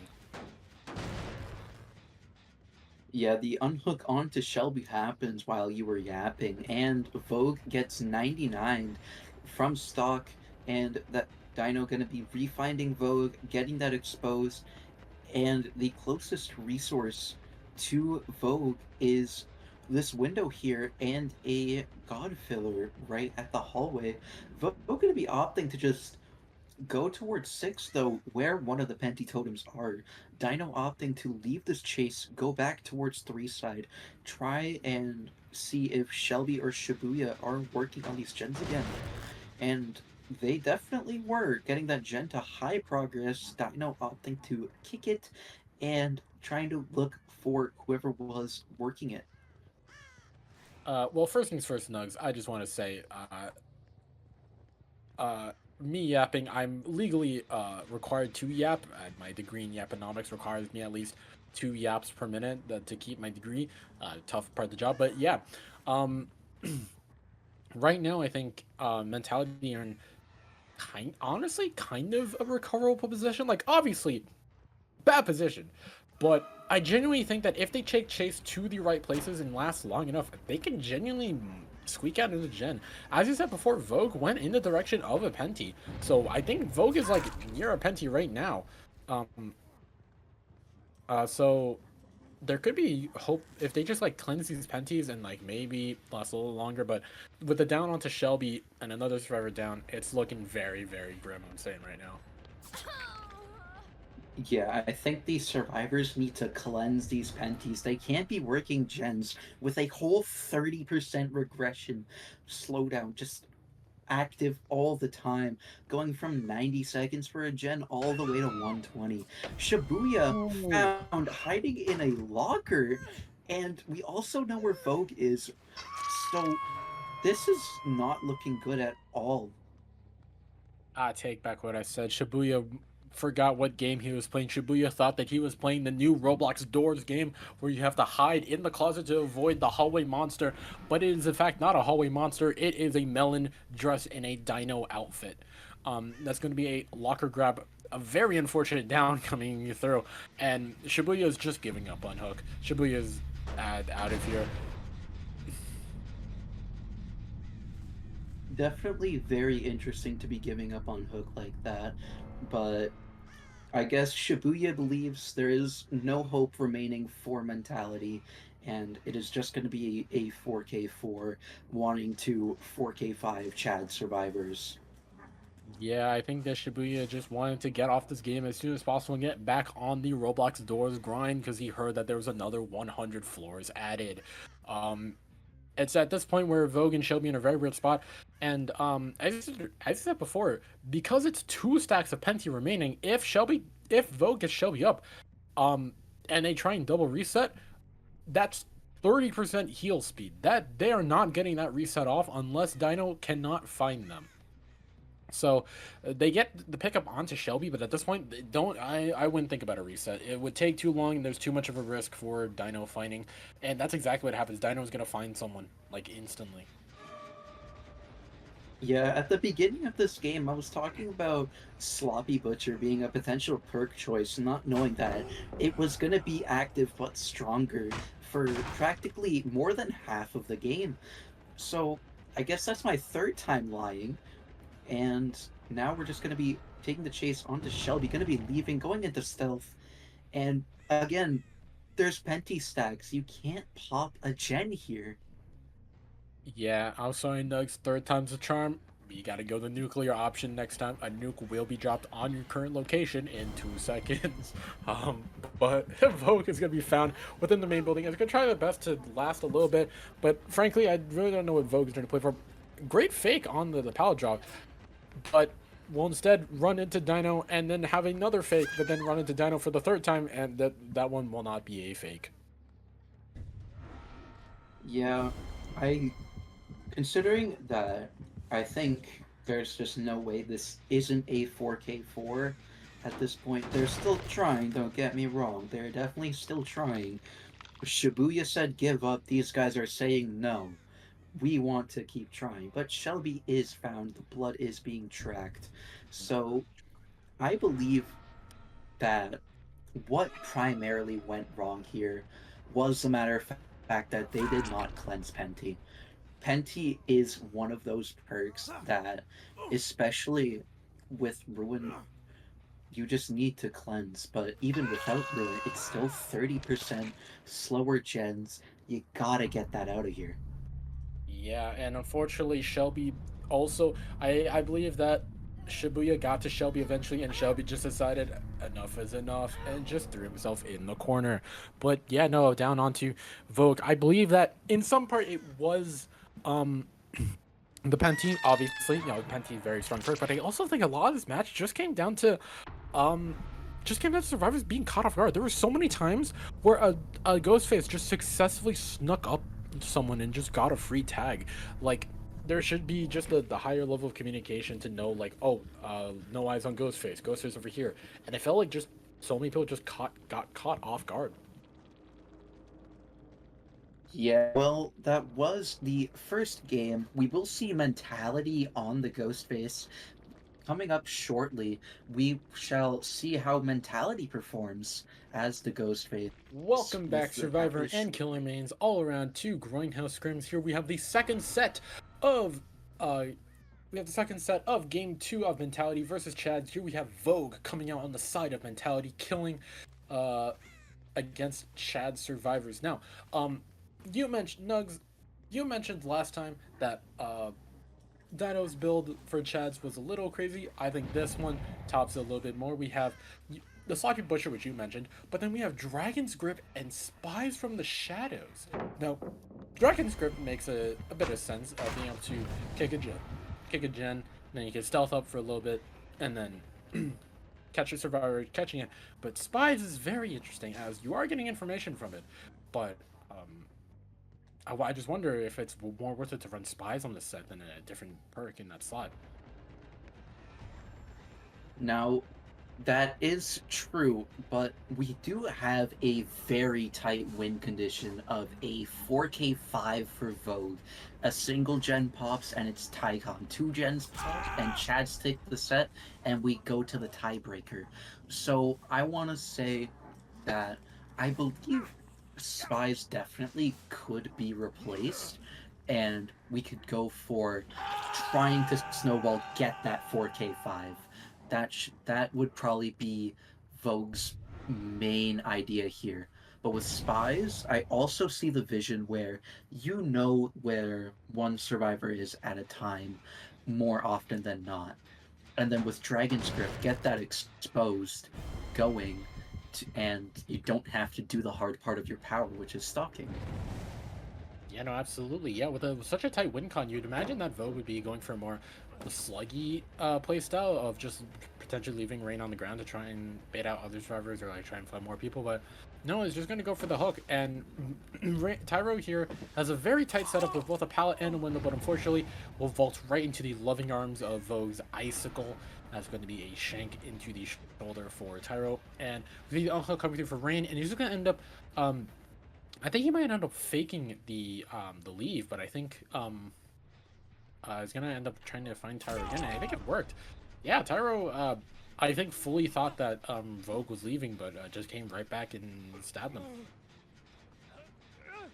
Vogue doing a good job with that mind game. There will be a second stage coming through, and the Tycon officially met.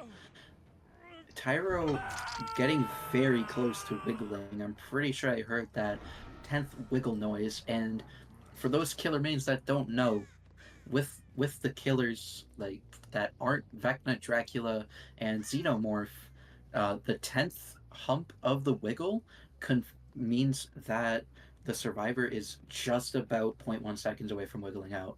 So that was definitely very close from Tyro's end on wiggling. Now, Vogue is going to be searching for survivors as we find one, working the 9-side generator, getting exposed, just not going to be 99ing it from Vogue's side. And now we're just going to be having this chase towards the main side of the map. Yeah, no, unfortunately, Rain was 100% absolutely hyper-focused, locked in on that gen, but forgot that he was in a Ghostface set and did not have his eyes peeled. That's going to be down onto Rain. Now, I think what I want to bring up is the interesting choice of add-on for Vogue. I believe that he was running the Ghostface caught on tape or the surveillance camera, which I believe is one of the iridescents that reveals the position of all survivors after a down on a fully stocked survivor. And I think that was part of Vogue's plan to get an early down, use the add-on, and try and look for the aura of other survivors. But maybe it's just on our end, but I have not been seeing a lot of value coming from that add-on, unless I'm mistaking it with the other add-on that instantly recharges power based on a down. But I do not believe it's that one either. Yeah, I do believe that that is the one where you down a marked survivor and then all the other survivors get revealed for 7 whole seconds, which is definitely good for Vogue. Gonna be checking the locker. We saw Dame and Rain there in the library getting FTP'd, so trying to make sure that tunnel up does not happen. Dame found nice injured and broken, ready for Vogue's loving icicle sooner than later, maybe later than sooner. We'll see. It's looking like later than sooner. And after that pallet break, I would personally leave the chase here. We'll see if Vogue does the same. Vogue might want to drop the chase, but Dame has different options. This is this is absolutely groundbreaking stuff. I have never seen a survivor mid-match completely change professions, as Dane takes up the profession of carpentry and is absolutely building and throwing these pallets everywhere. I believe I saw 4 pallets dropped in a single chase. That is absolutely crazy. Considering that he is injured, makes a lot of sense. We see another gen pop, so that's obviously a win con. That's going to be the win for Chads on this set. Vogue unable to really, I think what it came down to was that Vogue is not able to find a lot of these isolated survivors.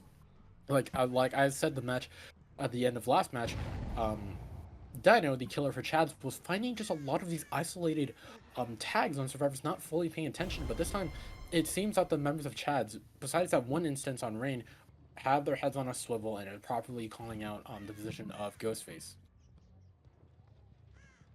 Yeah, and this was also Chad's pick. So on a map like Larry's Memorial Institute, it is very difficult to learn the clock on this map. So perhaps with mentality survivors, they might have just simply gotten lost a couple times, and that resulted in those mishaps. Vogue patiently waiting, Dragon's grip steady, falls off the main building there, and just really trying to survive as a survivor with and the exposed status effect for touching a gen. Yeah, Vogue is doing his absolute best Ezio from Assassin's Creed cosplay, but unfortunately, he did not pick up a mission beforehand, so there's no assassination target to be caught there. Trying to get as much value out of Dragon's Grip as possible, but it's just not able to find it. Here we see a chase back on to Rain here. Gonna pick up some stock on Rain, but ultimately might just end up dropping this. No, Rain turns the corner and is gonna reenact one of the Scream movies. That has to happen in at least one of them, where they just run the corner and they find the Ghostface there. And it's gonna be a quick down on Rain as he did not vault the pallet fast enough. Yep, and instead of breaking the pallet, Vogue decides to go around for this pickup as trying to get as much Osin's wallet value as possible. As if you guys didn't see, it basically resets the tower cooldown if you break a pallet or breakable wall. We see the fourth kick onto this generator at 3, and we're going to be looking at other survivor positions, seeing Dame just eyes peeled out, like you said, Monarch, just waiting for eyes on the Ghostface.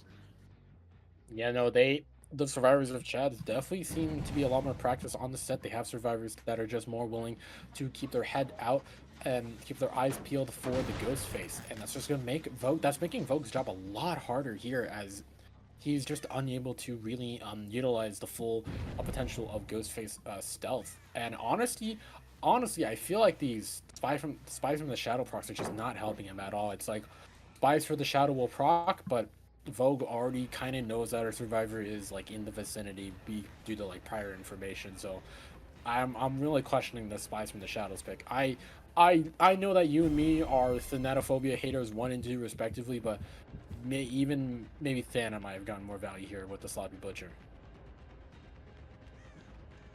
Yeah, I can definitely see a Thanatophobia pick. Vogue definitely has the game sense to make Spies from the Shadows somewhat redundant here on the Larry's Memorial Institute, and not going to be able to get that stock off in time. Dino now 99 and able to get that reveal just before Ghostface can mark him. Yeah, Dino is showing absolutely incredible on this like foul. Like Vogue is right now waiting for his power to come back to try and tag Dino, but it does not look like Dino will not go down so easily. He's vaulting the pallet once again. Dino's just doing an incredible job here. Vogue trying to go for a bit of a mind game, and it works. Vogue, this is unprecedented. I have never seen a killer mid-chase decide to drop everything and take a shower to cleanse themselves, but it worked, and Dino did not fully believe that Vogue would want to take a shower mid-match. Yeah, well, that shower was definitely nice and quick. It sounds just about right. Don't need to clean everything. You are a Dead by Daylight comp player after all.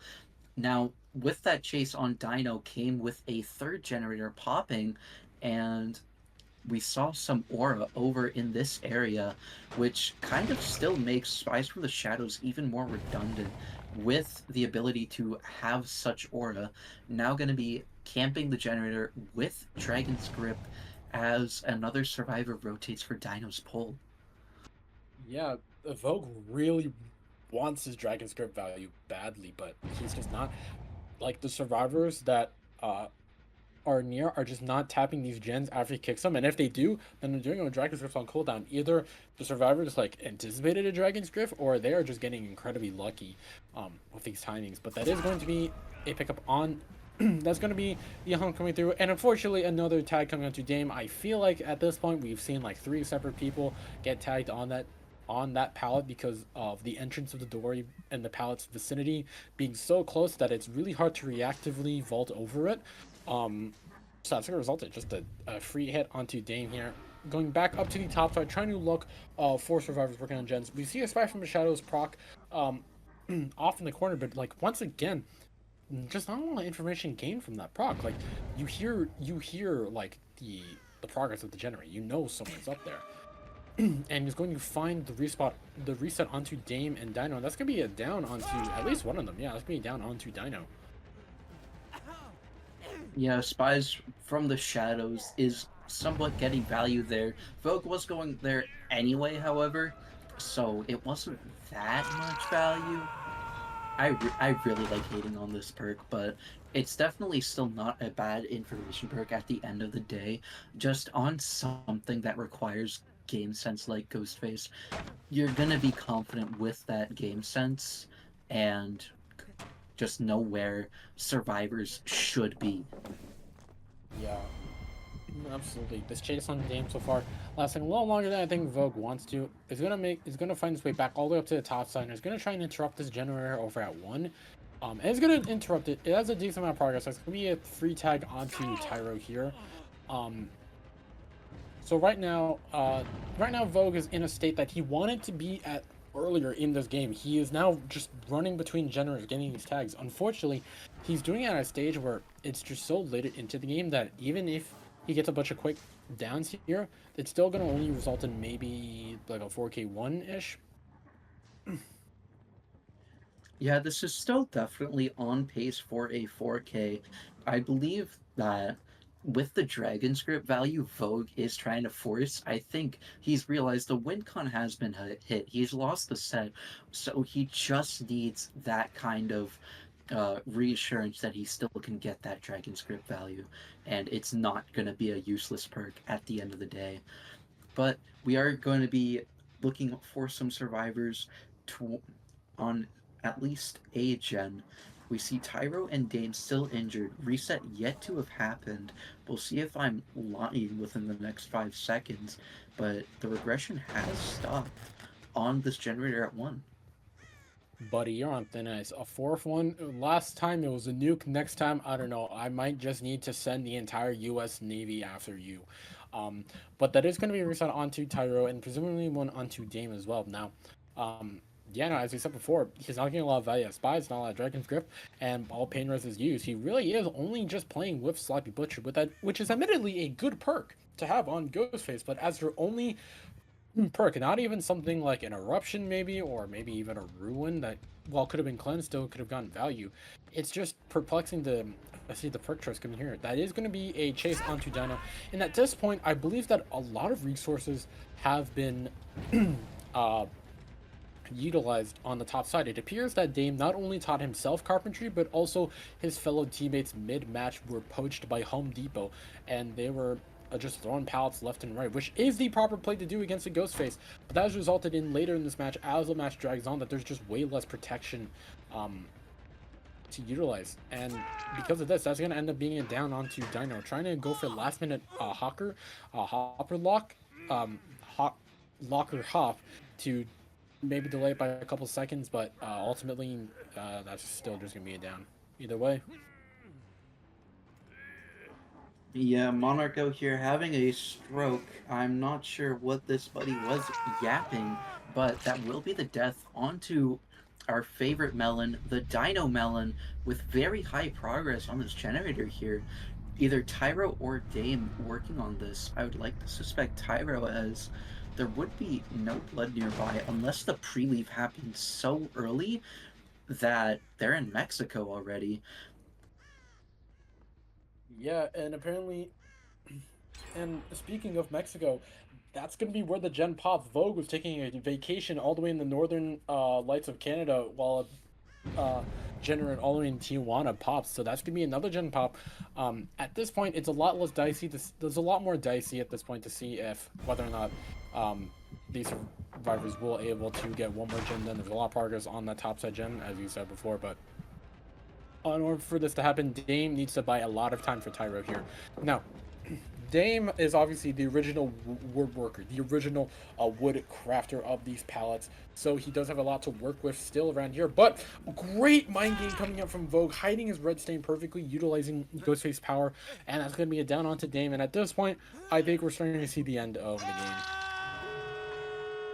I would not, well, take the words right out of my mouth, Tyro. I was going to say I would be surprised if Tyro was back on that gen, and he very much was going to be popping that 5th and final generator. 2 gates and a dream. We see Tyro get stock just a little bit, giving Vogue that perfect information that Tyro is in his vicinity. And because of that, Tyro is found and it's looking like a 4K at 0 gens. Yeah, that's gonna be ending up being a 4K at 0 gens. Phenomenal job by the survivors of Chads. Really, not only just lasting, I believe, a little longer in chase, but keeping their head on a swivel properly, not getting caught off guard by the Ghostface on this set, and they just seem like the more prepared team. Obviously, this is their pick overall, so you're gonna expect that. So, while this is all happening, while this chase onto Tyro happens, I believe the next set will be the tiebreaker set, which would be Oni, a rather interesting set, as it's a very obviously mechanically demanding killer. So I'm really getting interested to see which team will end up coming up top on the Oni set. Yeah, we're going into the most macro. We're going from the most macro set of Dead by Daylight comp into one more so on the higher side, but closer to the middle, as Oni is one of those killers where you can't really stay injured, kind of similar to that sense of Ghostface. And Vogue baiting that hatch give to Tyro, Oh, given that little bit of BM, that's pretty. That's definitely like something from Vogue. But we will yeah. see that third set. I think we're gonna have to send this one to not the CompTV Alliance. That one doesn't exist anymore.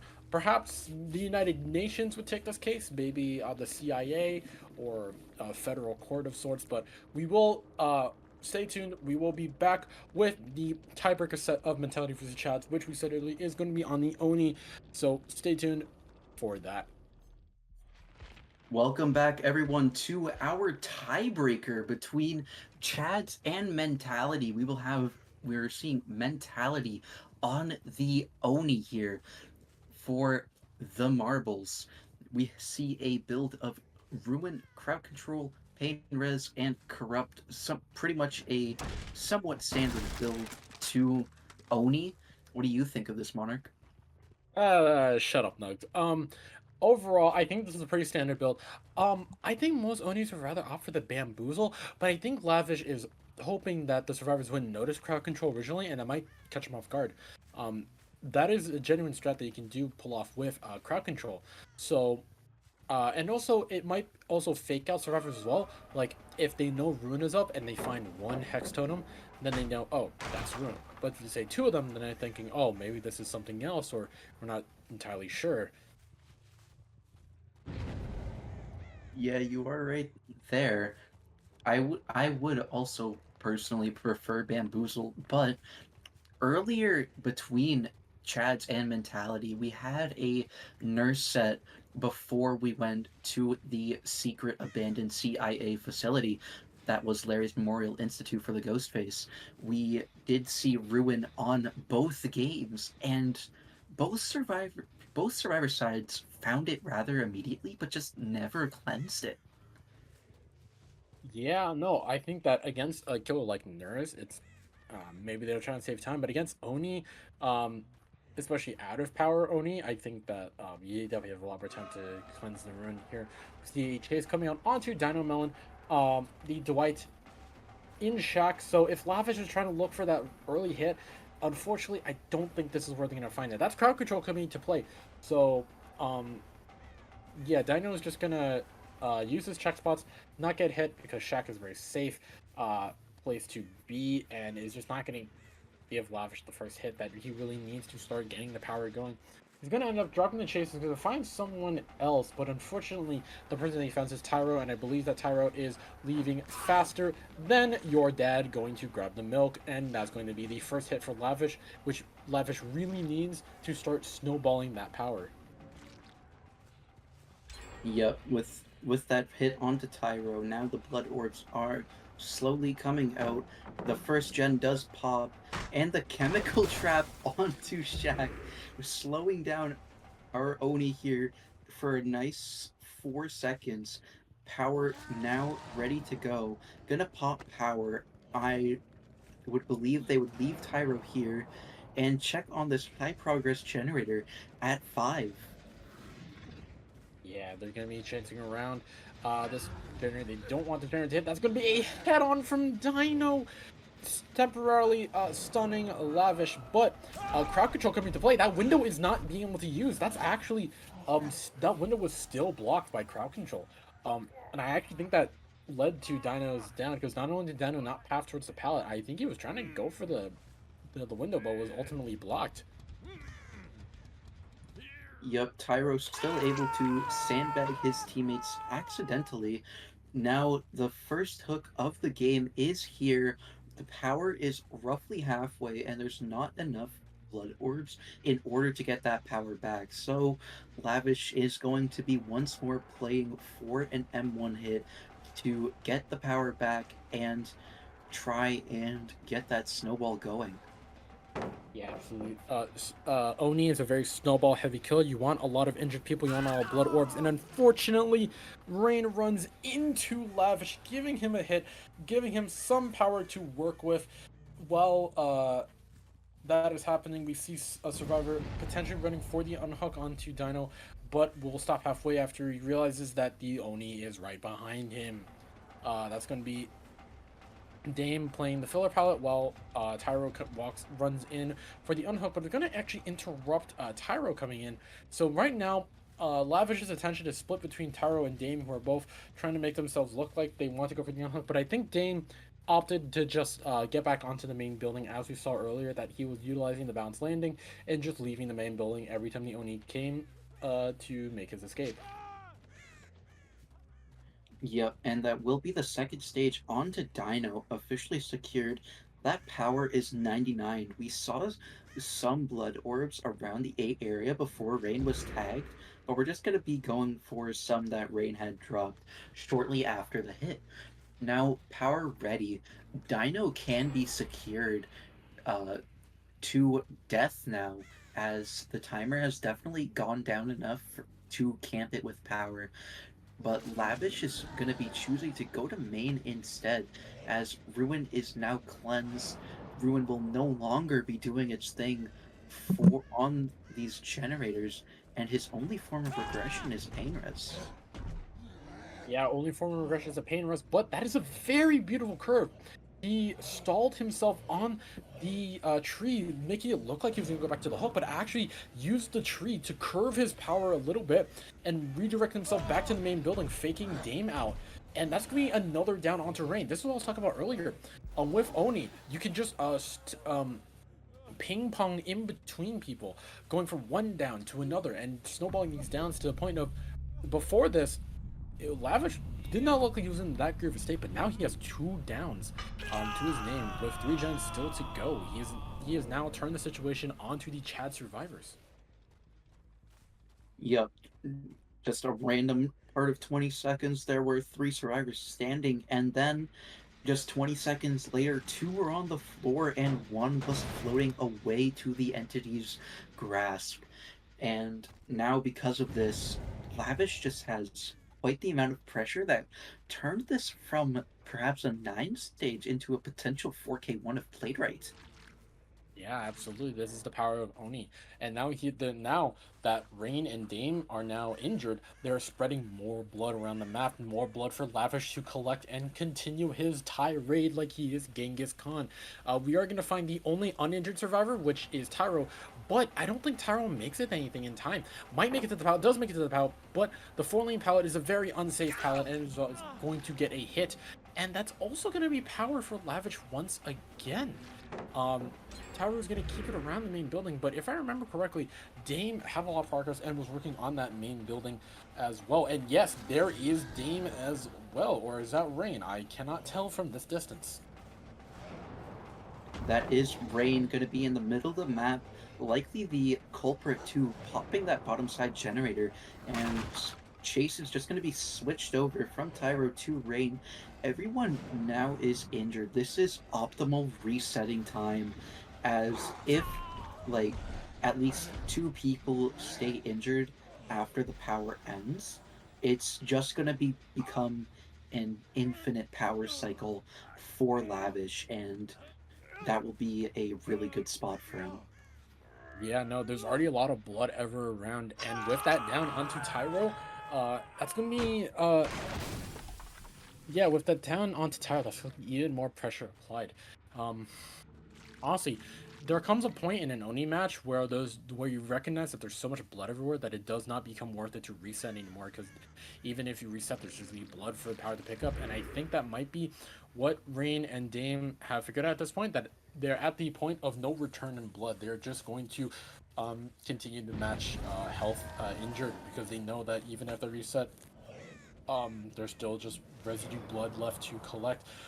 The unhook comes out onto Tyro, but unfortunately Tyro is caught playing the new game mode of Dead by Daylight, the Slenderman edition. He's in the woods trying to find the pages, but unfortunately does not find the Slenderman, and in fact finds a giant Oni with a Kanabo. Yep, and now Lavish playing for the extra snowball and gonna be finding Rain, getting a quick down. Rain had nothing going for him, running out of power, and just gonna be picking up Rain here. Tyro still slugged, Dame not in sight, but could be working the generator all the way over as bottom as possible, as we do see scratch marks on the tree. So Dame is going to be found, and this might just be a 4K2. Yeah, unfortunately, Dame is not built the same as the Vietnamese. Instead of hiding in the trees gave him away.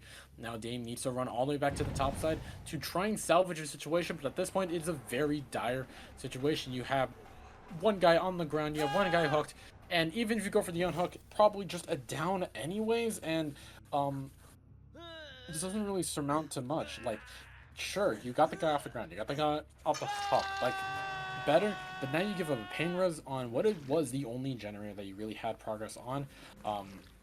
So yeah, they're still not Chads. They're just like, at this point, it's very likely just going to be a 4K2. Yep, Lavish has a lot of pressure, infinite power. No matter where Lavish goes, there will be blood orbs calling his name. Gonna be rotating over to the bottom side of the map, checking this generator. We see a pool of blood heading towards edge map here. It's Rain going down, and now it is just Tyro standing, looking to probably save Dame. That is gonna be correct. Dame off the hook. Now two people still standing. It is possible to make a comeback from this, but it is very unlikely. Very unlikely. We see Dame utilizing the bounce lane to try and get himself a bit more distance, but unfortunately, Lavish has pulled out the Kanabo, which is a lot more deadlier than just a typical sword, and will get the down. Now Tyro, still the only man standing for Chaz, is going to try and get the pickup onto Rain, and then after that, it's really unknown as to what the two of them, what like the Chad squad has left in them. There's still a ton of blood everywhere. Like I said earlier, everyone's been injured for a long time. And yeah, the unhook does come out for Dame. So Tyro prioritized the unhook onto Dame over picking up Rain, who has been down for some time already. And it's really just a very tough situation for Chads. They could try and split gens together, but again, with this Oni having essentially what is infinite power, and it's really tough to work on a generator while an Oni is in power, because you can just ping pong between them very fast, and if you're not, and you haven't left a gen by then and not found something, you're just dead free down for him. Yep, and we do see Rain get picked up as well. All survivors have been hooked at least once. Good play from Dame. Lavish missing the flick there. And Dame gonna be flaring Lavish. I believe Lavish would like to start simply just slugging everyone, because bleedouts no longer matter, because everyone has been hooked at least once. But we are going to be fully running out of our power and just going to be opting to pick up Dame here, who I don't recall if he is death hook. We do see a fourth generator pop. Dame is death hook. The 2v1 has officially begun, and the bottom side generator has popped. Yeah, if I were Rain and Taro, I would just forget about each other's existence, split like make like a banana and split, try and potentially get one more generator done. If if Lavish commits a chase on one of these guys and they're able to last long enough for the other person he had gen done, then that could be a 4K 0, which is a lot better of a win con than a 4K 1. But it does not look very likely as Rain. Let's see what Rain has to work with. A window that's blocked by crowd control, another window, and can't make the second window. He is dead, everyone. Yep, with that bloodlust, extra movement speed granted to Lavish, it's just not much you can do there in order to keep that chase alive. And it also did not help that Rain had chase right in between those three generators remaining, and Tyro is now also found. Yeah, and Taro is trying to desperately cling to these trees, trying to see if he can find another Slenderman page. He's not going to find a Slenderman page anywhere, and it is in fact just going to cover Lavish within a substance which I want to believe is snow, but it's white. It could be anything, honestly. Um, this chase will continue into Tyro. Power does run out, so Tyro has a little bit of an easier job lasting, um, which is what a lot of guys wish they could say. But overall, like, this is still just a very dire situation. Like, this game is essentially done. Yeah, with Rain Slug, it just still probably around the 9 area of the map. If he was crawling towards Tyra's position, gets picked up, but Lavish is not caring, knowing that he can just get this pressure right back as he has his power now. Yeah, he has that power once again, and we see here that Lavish is going to chase looks like Tyro, and at this point, this is just going to be a recreation of the hydrogen bomb versus the coughing baby as a down comes in on Tyro. Now, Lavish believes that there could be someone still nearby. I think that Lavish thinks that there's not enough time for Rain to get anywhere else. So I think Lavish is going to slug and trying to look for Rain, and he is absolutely correct. Near the edges of the map, he sees Rain, and this is just going to be a pretty easy down, especially if he patiently waits out the vault. Yep, that's going to be the down, securing a 4K at one generator. A one of the standard Oni win cons if a decent amount of mistakes are made, but it's also one of those win cons that you can match more often than not. It's definitely not just Jover for Chads. Like, their killer can definitely make some nice work of uh mentality survivors. Yeah, no, absolutely. If say the like I think an area in which Chads could actually see perform better than mentality here is if Chads' Oni is able to get that first hit faster. As you remember, the first hit actually didn't happen for some time against this Oni here. Yeah, the first hit is everything on an Oni, especially depending on how early it is. But we shall see how fast Chads gets their first hit shortly with our final game between these two. Welcome back, Survivor and Killer Mains, to the Grindhouse Scrims. Here we have the final game of Mentality versus Chads. Here we have Chads' Oni coming to kill the survivors of Mentality. Now, as you remember, Mentality's killer managed to get a 4K1 result. So, Tycon is a 4K1, obviously. And then for the survivors of Mentality, they need to pop all 5 generators in order to win this and overall take these series. Now, we're seeing kind of a similar build than last time. We have Eruption instead of the Ruin, and we have Bamboozle. I mean, not Bamboozle. We have Brutal instead of the Crowd Control. Now, as I said last time, the first hit on Oni is rather crucial. That dictates the whole set. So not having a perk to block windows to get those easier early hits, I wonder if Georgie will have enough of that Sigma Male Riz to really get this fast hit and start snowballing that power. Yeah, we'll see if Georgie has that charm, has that Riz. It's looking like Shibuya is being taken to a filler closer to the edge map, but Georgie just opting to insta break it and continue this chase towards Shaq. He may need to leave this chase soon because no BAM. We do see progress on the Shaq generator, and the Shaq pallet is just gonna be dipping out of here for the game already. Yeah, while not getting a hit out of the way, being able to phantom tax all these pallets very early on and not being able to deal with them later is very crucial. And here we see that's gonna be a hit onto Shibuya trying to fake the window, but Georgie is a looks maxer. He is not falling for that. That's gonna be the hit. I think that hits a rather earlier than I think that was earlier than last game's hit. I'm not entirely sure, but yeah, so far I think what Georgie is doing is right now he doesn't ruin, so he's free to kick gens whatever he wants. So he's going to set up eruption on all these gens with progress, and then he's going to try and get blood from Shibuya, who he hit earlier, and now is going to enter his full power and see if he can able to find a very Kaisenat level down. Yeah, gonna be finding Phoenix here playing Renato, and gonna be avoiding his demon dash, but but for this one, just gonna be walking straight into his loving arms, hoping for Georgie to not have enough Riz to react to that. Yeah, no, that was a very skibbity hit. That was a very skibbity curve by Georgie being able to get that.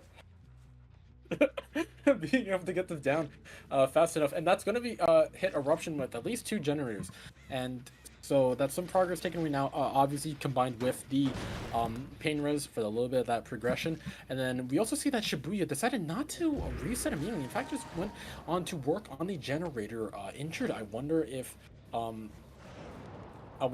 that's a play straight out of Ohio or not, but now Georgie's back in power, and if he finds it down onto Shibuya, he's going to be in a great position. He's not going to find Shibuya, he's going to find Lavish just sitting in a corner. His Georgie's aura is just immense right now. We thought he was going to try and Riz Shibuya, but instead his Riz target was Lavish, and it worked. Georgie is definitely acting very Sigma right now. We're still at 5 generators, and Shibuya is going to be found. This might be a down. It is. We have only 1 survivor standing at 5 gens. This is looking amazing in Georgie's favor. Georgie is straight up a Sigma male right now. He is looks maxing all over mentality right now. The Shelby's going to come in for the unhook, but Georgie has his eyes set on getting more. He's gonna leave them for now. He's gonna go back and pick up Lavish, who he absolutely styled on earlier, like an absolute true Chad. And he's gonna put Lavish in the basement with a generator on top that has progress on it. This is an incredible start, and if Georgie's able to capitalize on the start and get more, this is gonna be a very a 4K with a very high gen count. Yeah, definitely a gen count higher than 1, which is the win con for Chad. So we have 2 hooks, bottom side of the map. Now, power at roughly 75, but there are blood orbs ready to be fed to Georgie because you always feed the Sigma. That will be power for Georgie, and now we see scratch marks of 1 survivor. Now we're going to try and see the second survivor's whereabouts. Yeah, at this point, Georgie should change his name to I Show Speed, the way he's up moving around the map in Demon Dash mode. And much like I Show Speed is on his international tour right now, Georgie absolutely going from one side of the map to the other, from Cancun all the way to Uzbekistan, and is going to end up finding the down onto Phoenix, a very skibbity down right there, and is going to set up Eruption that was previously on a gen earlier. Like, this is just an incredible result from Georgie. Like, when I talked earlier about the Oni being a snowball killer, this is what I meant. Taking that one hit and turning that into down after down after down with even more like hits, recharging on that power, just being an absolute menace in the server. Yeah, and with that gen pop, Georgie knows that Shelby is on the top side of the map, fearing his aura.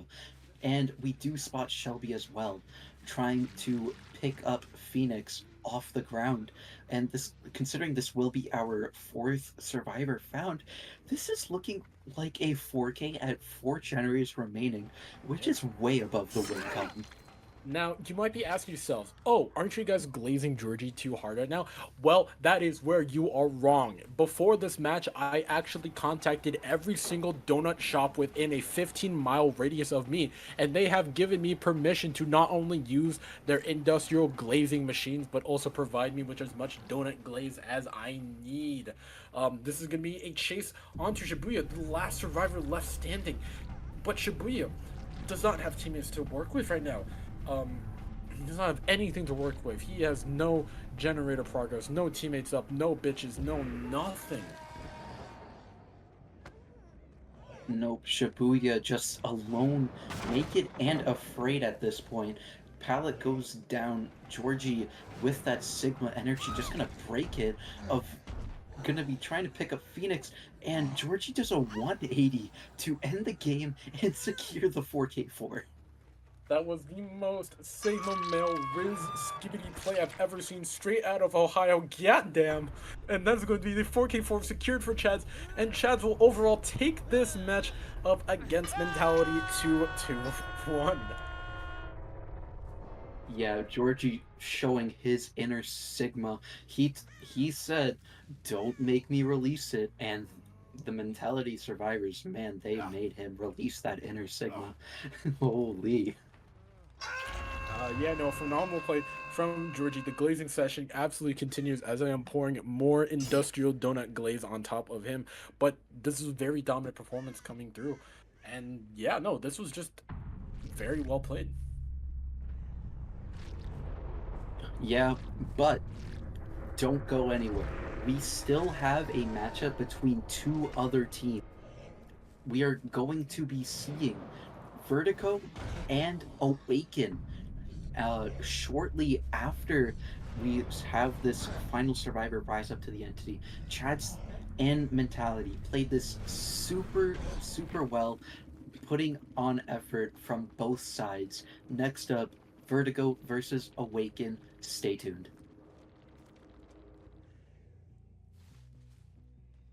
And first up for the last set of the matches of the evening is Vertigo versus Awaken. We have Mac and Cheese here on the Oni on CT1. So, pretty much as we saw with the last match, Oni, very dynamic set always, but especially on CT1, very comm heavy. Main building obstructs the view of most of the map with the high tiles as well, so drivers have to rely on their comms and their stealth in some cases. As we can see here, first chase happens relatively quickly, heading towards the bottom side. Gisted takes the tag immediately here, but Mac and Cheese decided to leave for another person here. As we can see, we have Pup Coda dropping the pallet and playing the 4 lane here perfectly well. And so one of the things about the Oni set that does throw a little bit of people off is just how the Oni is going to play. Do they take their first tag? Do they commit to the first down? But as you can see with these add-ons here, Oni has Splintered Hull, which increases the frequency of which blood orbs are dropped by 33%. Now, as you can see here, Gisset took a heal early, but now we have power already because of the 2 tags here.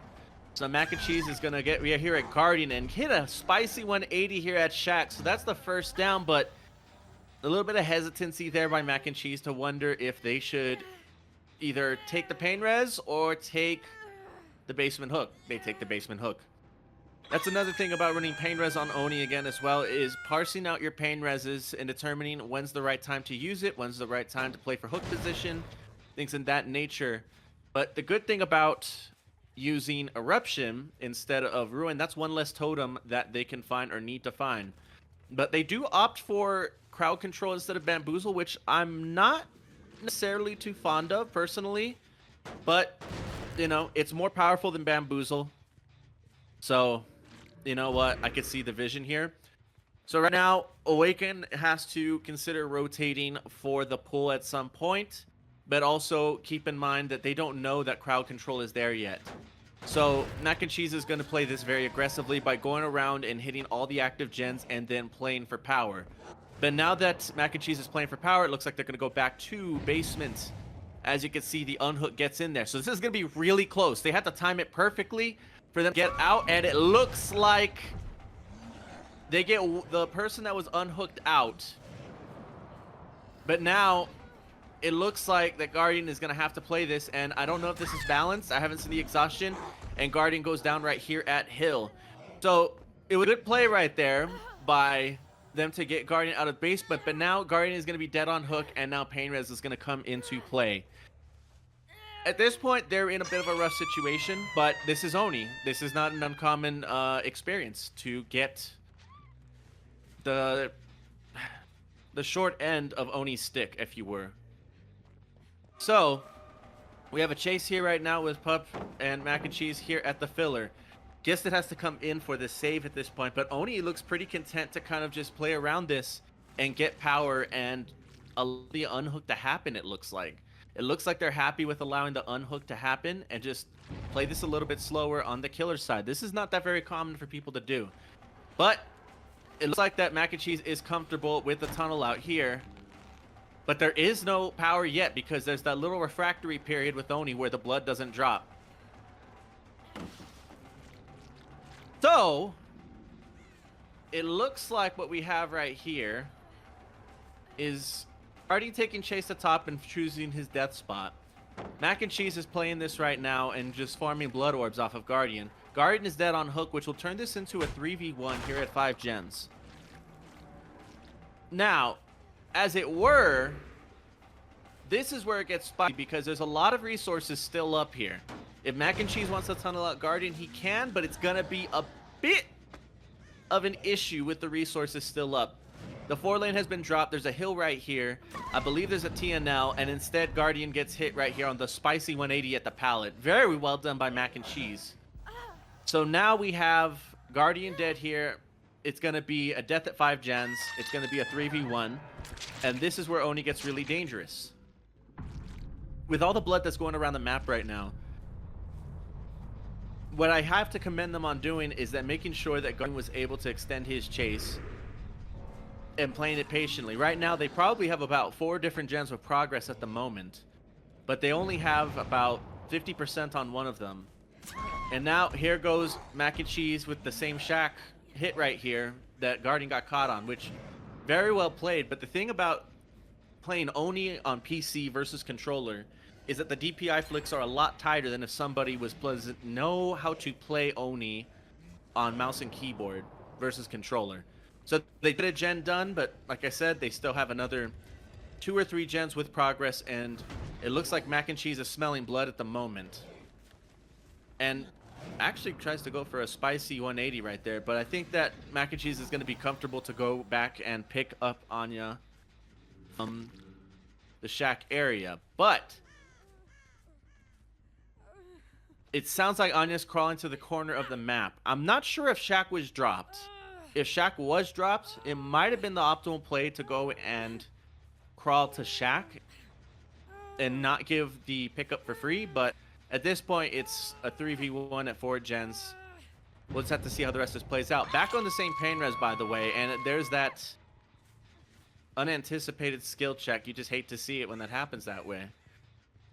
Usually happens is when there's someone that's about to get pain res, the survivors have to call out that the pain res is about to happen so as to not give info as to what gens are being worked on.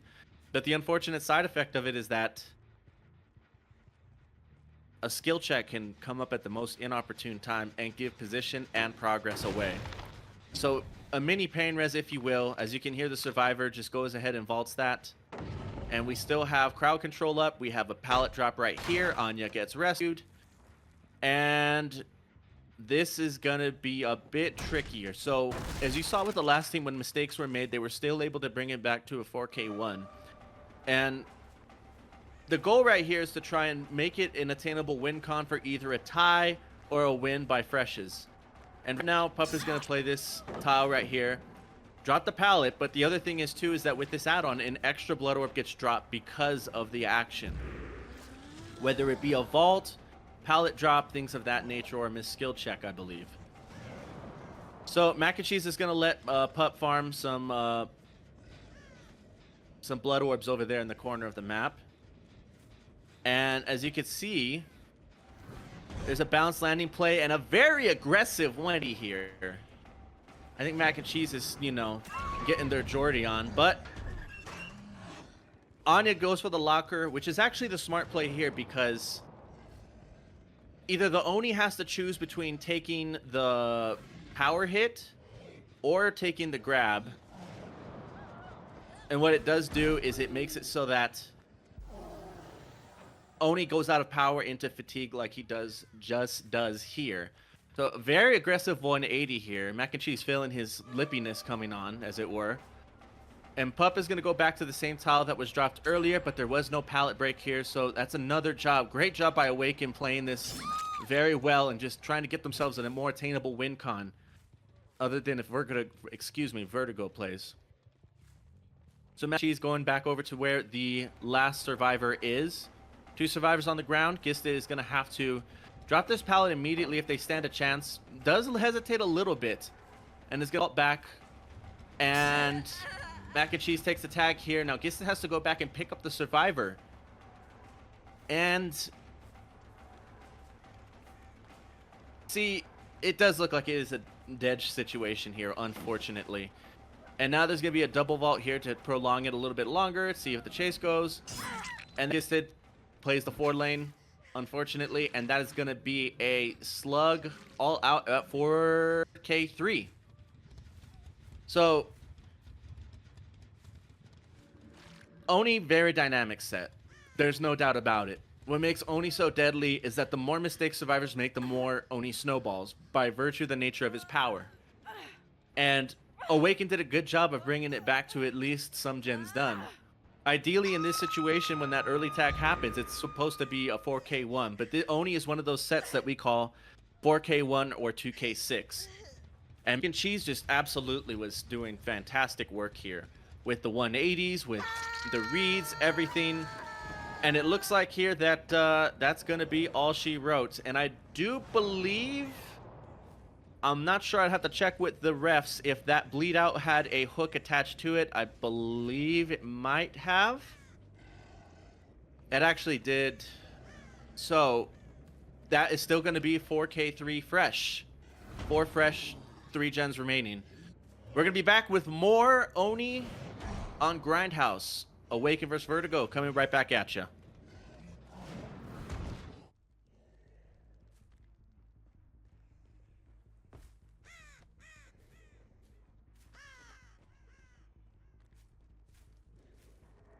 And this match is about to get greasier than 1,000 confiscated bottles of something, something, something. And here we are with the second half of Awaken versus Vertigo.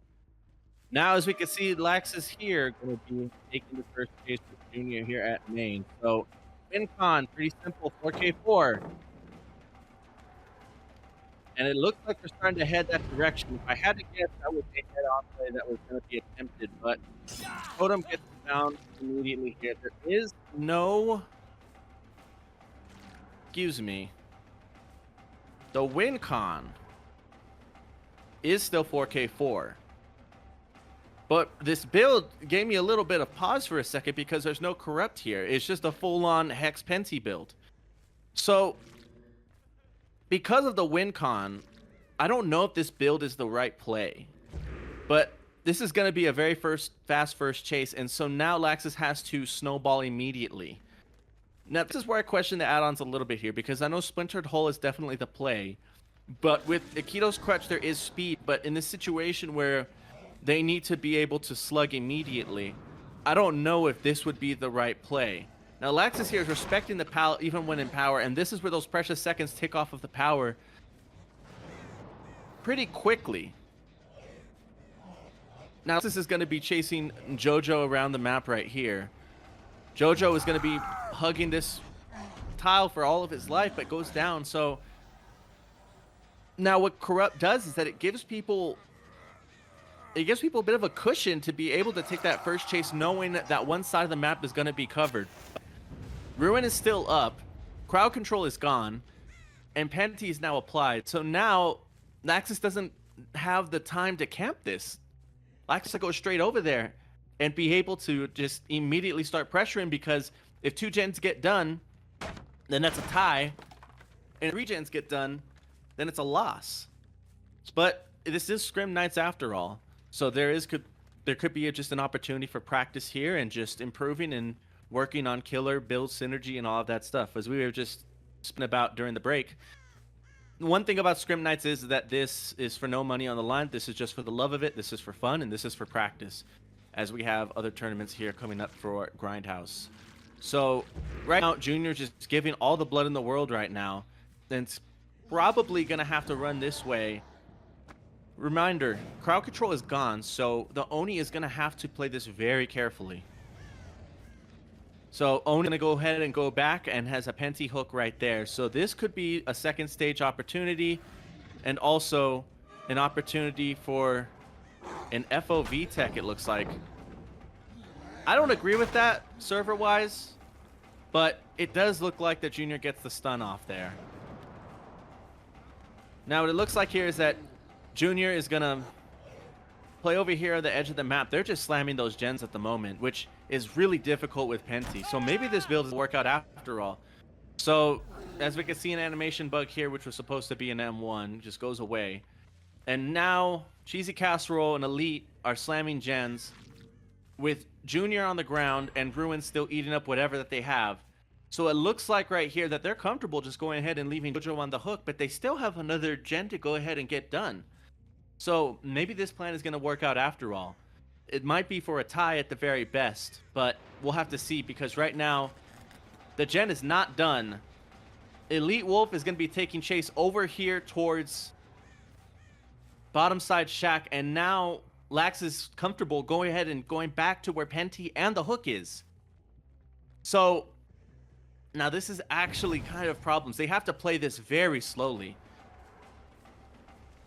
Cheesy Castle here, playing this tile, playing the TNL, and Laxus is realizing the stakes right here is that gen's likely going to get done, but Chase is right here in front of Penti. And there's that good old-fashioned NA West style hit. And now we're going to go ahead and go back to the middle of the map. So like I was saying, Oni's a very dynamic set, but the thing about it is with these win conditions, is that it becomes a very crunch-heavy set. They have a Penti that's up to basically give 30% slowdown as long as the totem is up. They have another totem that's broken that could easily be used to further slow down the game. Elite Wolf is probably going to take a tag and a down, and he does. Now he's going to be hooked right next to possibly another Penti, and probably... No, Laxus is going to go ahead and go look elsewhere and play this extremely aggressively. And now remember what I said about 180s versus 90s. Now this is the downside about when someone doesn't know how to hit certain 180s. Jojo expecting a 180 dash right there, but that's not happening. So Jojo's about to get hooked right now. We still have Penti over there, a gen that is regressing with Ruin. We have 3 people either injured on the ground. Jojo is dead. And now this looks like it could very much tilt in favor for Awaken. The gen that was close to getting done is now probably about 50%. This is looking really good for Awaken. So now we have Cheesy Casserole taking it back over to where Penti is, which is a very smart play, because the issue with Penti is that if somebody gets hooked right next to it, with Ruin still up, it's essentially free regression and free slowdown. And that was a nasty hit. So now it's getting really spicy. So Laxus is going to go ahead and slug this and go back to the gen that was being worked on. And the call out has to be made that slugging. And they leave the gen that's 99 right now. Oh boy. This is looking really good for Awaken. And so Elite Wolf is over here at the window. And again, hit through that too. Oh my good. Oh, and then there's the gen. So it's a tie. So no matter what looks like it happens, it is a tie this set. Very well played by Awaken on this. I'm so happy that this is going to go to possibly a tiebreaker. One of the things I love about ties and this new sort of rule set that people had been going for it just allows for these sorts of just very easy to understand win cons and tie situations. It makes it easier for viewers to follow along, although there is some investment in understanding the difference between 4K, 1K, 2K, and also all gens done versus a couple gens done. So it looks like we're just going to be heading straight over to, it looks like, the next set.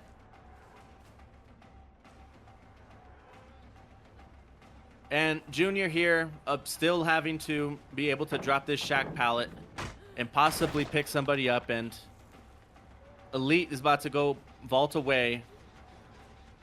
Junior gonna go right next to it, so it's not done yet. It does look like it's gonna be a fight to see who can get that last gen done. With 2 people slugged, now only 1 person slugged, they have to basically play this ballet between picking someone up, letting someone else chase, picking someone up, letting someone else chase.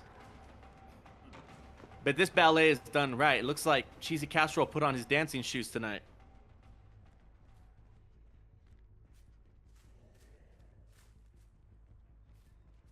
So Junior's on the ground right here. Looks like Elite is going to be going after him. And this is another thing about learning where the death spots are, where to crawl to, playing tiles and all of that. Even on the ground, it's very important to be able to balance between your vaults, where you pick somebody up, and things of that nature. So it looks like Cheesy Casserole had to go over for Junior. And now it's going to be the same ballet again. Remember, this is still for something, because Awaken is trying to fight tie right now. Vertigo is trying to fight for the win. And it's looking really close right now. The other thing that's nice about this add-on is that Splintered Hull, like I said, it's one of those add-ons, or more to say that Oni is one of those killers that when the win con amps itself up and there's more mistakes being made, there's more blood on the ground. So we see more Oni the sloppier the match gets. So right now, it looks like Junior was trying to take Oni to the corner. And I guess Laxus said, no, I'm not your corner boy. Very well played. Very well done. And now we're going to be going on to the next set here shortly. No Kobe's are allowed in comp, as we know, because we want to eliminate that element of RNG, if you will. So we're going to go ahead and let Laxus go ahead and start picking up people. But wait a second here. It has to be, if I'm not mistaken, it has to be 4 hooks in order for this to be a tie. And that if not everybody gets hooked or found, this could turn into a 3K3. So hold on a second. There's still some stakes in this scatter hunt as well. Laxus looking around right here for Cheesy Casserole. And one of the things about the Oni blood is that it kind of gives a telltale sign of where people have been. And, well, Cheesy Casserole found in the corner. And it's see really quickly if we get a wiggle. You know, Boil Over would have really helped here, by the way. But no, it looks like we are going to be going into a tie. So we are tied 1-1 right now after the first set. And we're going to be back with more Grindhouse right after this break. And part 2 of the CT1 saga that is this Grindhouse. We have Awaken versus Vertigo. On the second set, Nurse be crystallized here on the Nurse with what looks like to be the standard add-on choices. I believe the add-on choices are Mangled and Undetectable. So Crystallize here, Crystal is going to be looking around here at the top side of main. And doors open are facing in the other direction. So first chase is going to be here against JoJo. JoJo's going to be playing this tile right here. And these these perk choices are pretty much what to be expected with running Nurse. Pain Res is banned on Nurse. So Ruin and Eruption are allowed. And there goes Ruin. We hardly knew ya. And now the thing about Undetectable. Unfortunately, Undetectable throws you into the basement. It's the secret perk that we have here. The undetectable, what it does is that it makes it so that the nurse can set up blinks and not have heartbeat or red stain on survivors. And I appreciate the add-on choice. I think it's one of the best add-on choices that's allowed on Nurse at the moment. Now, Nurse mains may say that recharge and things of that nature were definitely better. However, what I do like to see here is Eruption taking the place of Ruin, and Ruin also kind of giving the player a bit of a reminder that, hey, that the survivors have already rotated. So everything has its purpose here. And now we already have Crystal kicking the gen here at 3. Crystal's looking around for whoever was working the gen, but now is looking around and blinking and be going over towards logs. So Corrupt right now is about to be completed. So survivors are going to be able to rotate wherever. And Crystal is looking around here to see who working on the gen before they go around looking. And this is very good stealth by Vertigo.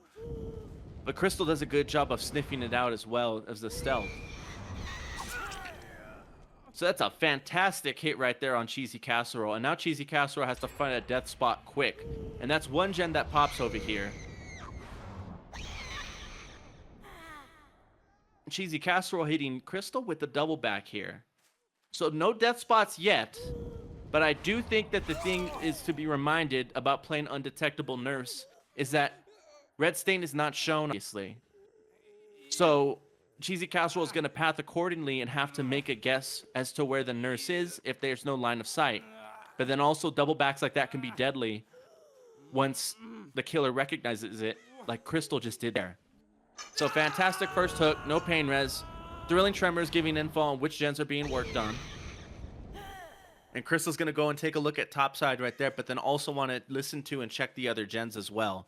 So not a lot of progress there on that hill gen. Crystal's going to go back and take a look at the hook, but also kind of play this middle area. You can see the survivor right there going for the free unhook, but getting mangled reapplied to them. So this is probably going to be a double slug situation here. Cheesy Casserole is going to have to really play this perfectly. And he does. A double back immediately timed. Now Cheesy Casserole gets plenty of distance. The gen's being worked on right over there. And there's no pallet that usually spawns here. And there was only, I believe, one blink at the time there. So remember what I said about death spots.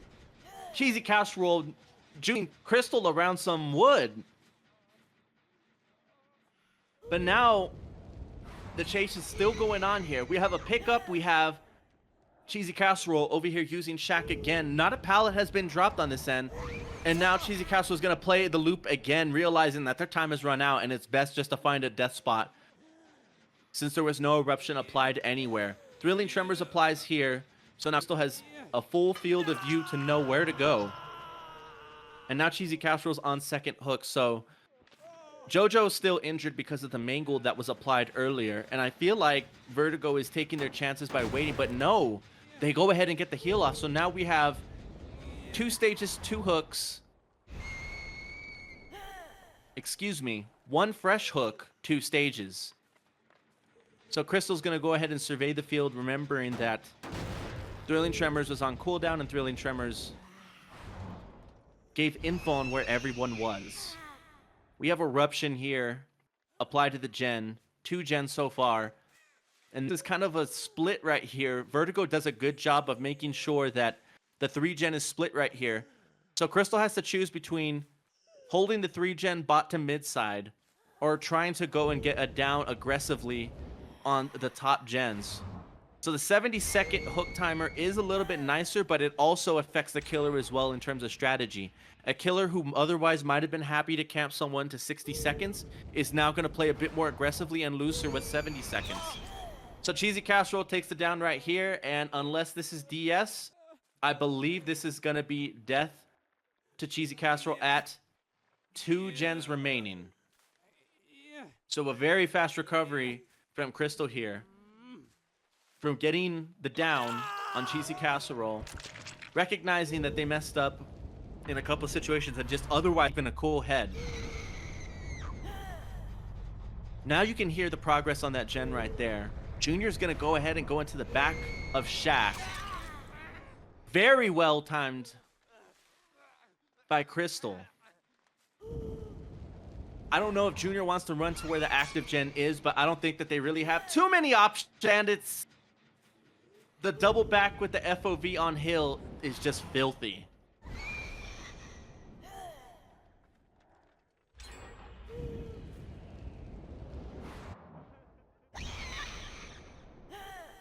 One second really quickly.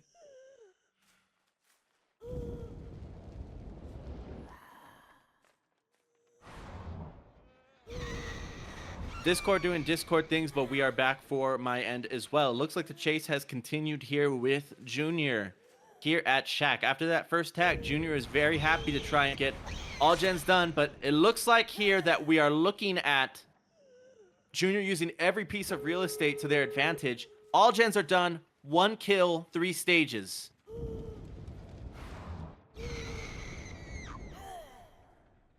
So now we have Junior still juicing, and it looks like Junior's going to try and play for Hatch while the other two get out.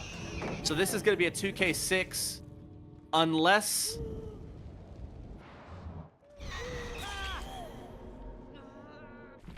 Unfortunate. It's going to be a 1k3.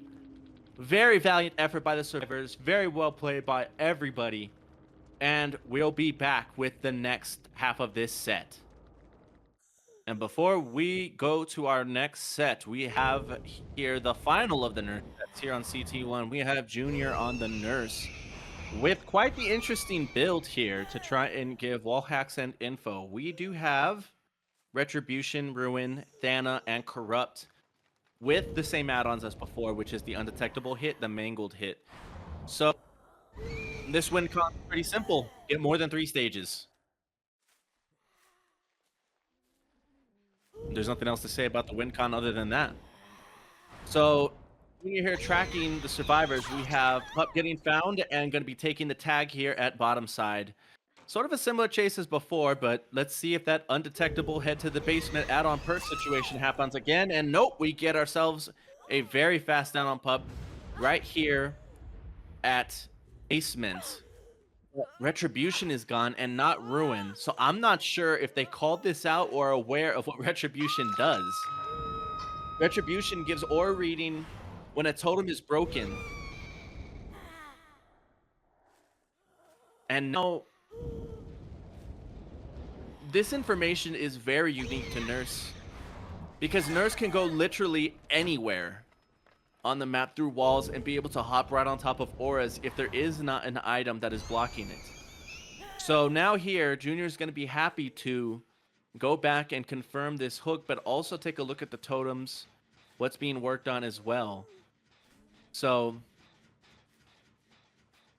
now this is what's interesting. I'm not seeing any sparks on my end for the gen, but I would have to assume that it is regressing since nobody's on it. The down hook comes in very quickly here. And we have a chase here with Anya, but we have 2 people who are injured and we see a blood trail. So it looks like Junior is going to be very happy to go ahead and tunnel out Coda. But Coda unzones themselves using the tree. Very well played by Coda here. Coda's going to play the 4 lane here, which against Nurse is a little bit tricky because the survivor has to balance between double backing it. Oh my god, Coda with the stealth pathing.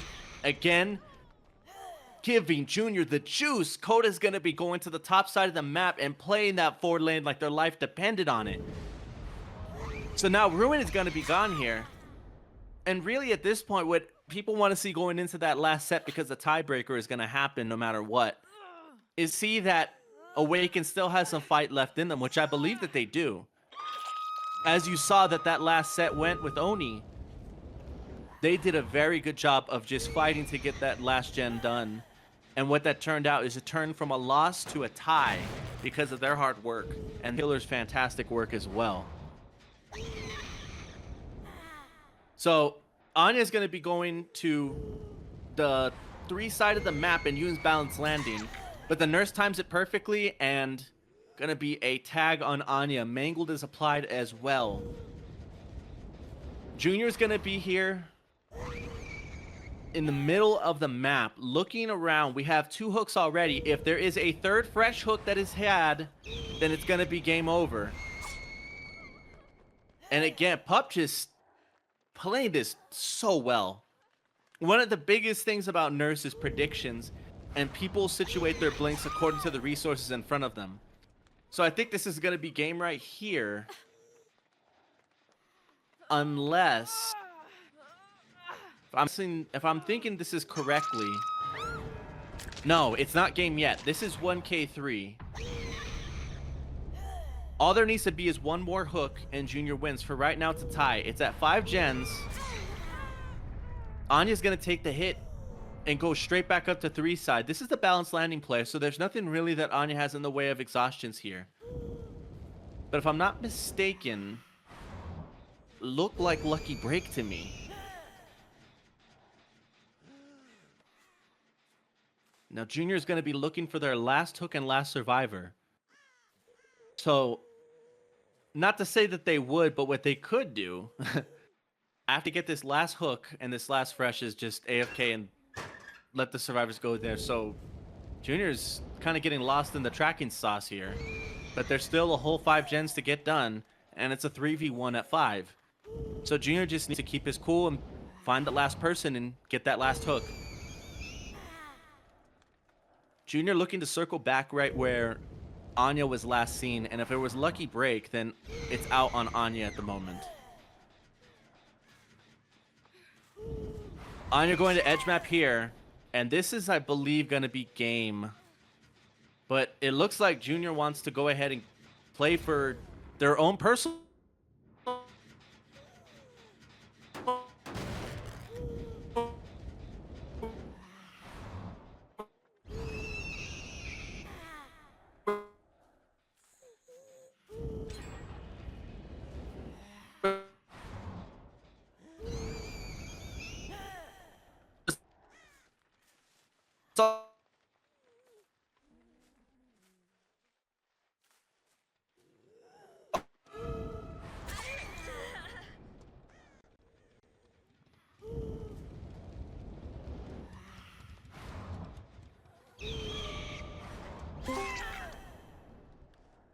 All right. How are we sounding, team? $5 caster net indeed.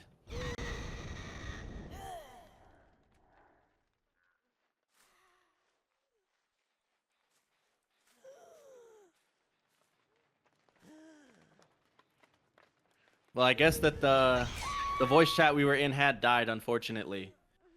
Yes, we are back.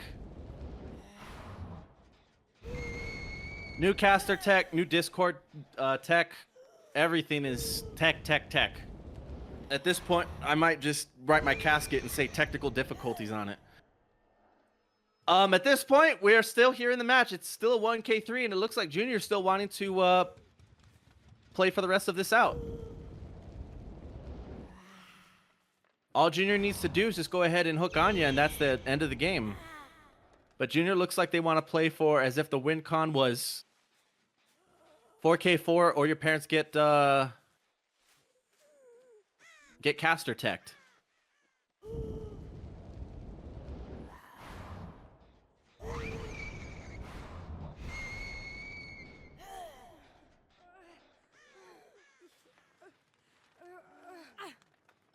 Junior realizing at this point that our chat is chopped, our VC is chopped, everything is chopped, and deciding to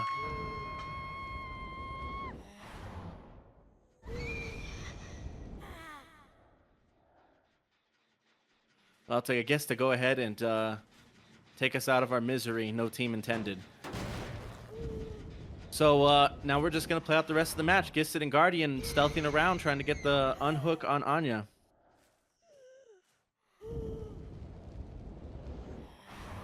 And one of the things is, like, again, about the Nurse matches is that they're very much snowball heavy on sides because of how quick the chases are.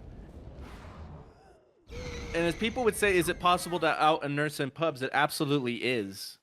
But in comp, everything is structured and balanced in such a way that it gives teams the opportunity to snowball, but also requires the survivors to be able to pick themselves out of a snowball.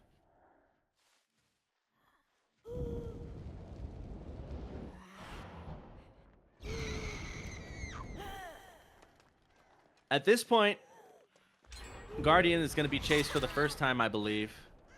Takes the chase over to Shaq's side. I don't think any resources have been used yet in any of these chases, and then Guardian goes down next to Shaq. They're going to be probably getting all gens done, and Junior, again, going to be go ahead and slugging and looking for the next survivor and try and take us out of this match quicker.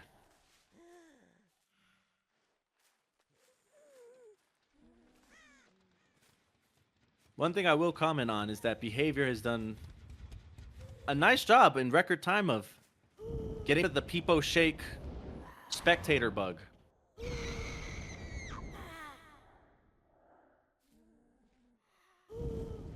It only took them a whole year. Gisted being one with the rock. Gisted going to be going down to the bottom side and trying to get some of the chase going, but also to make sure that Guardian can get picked up, so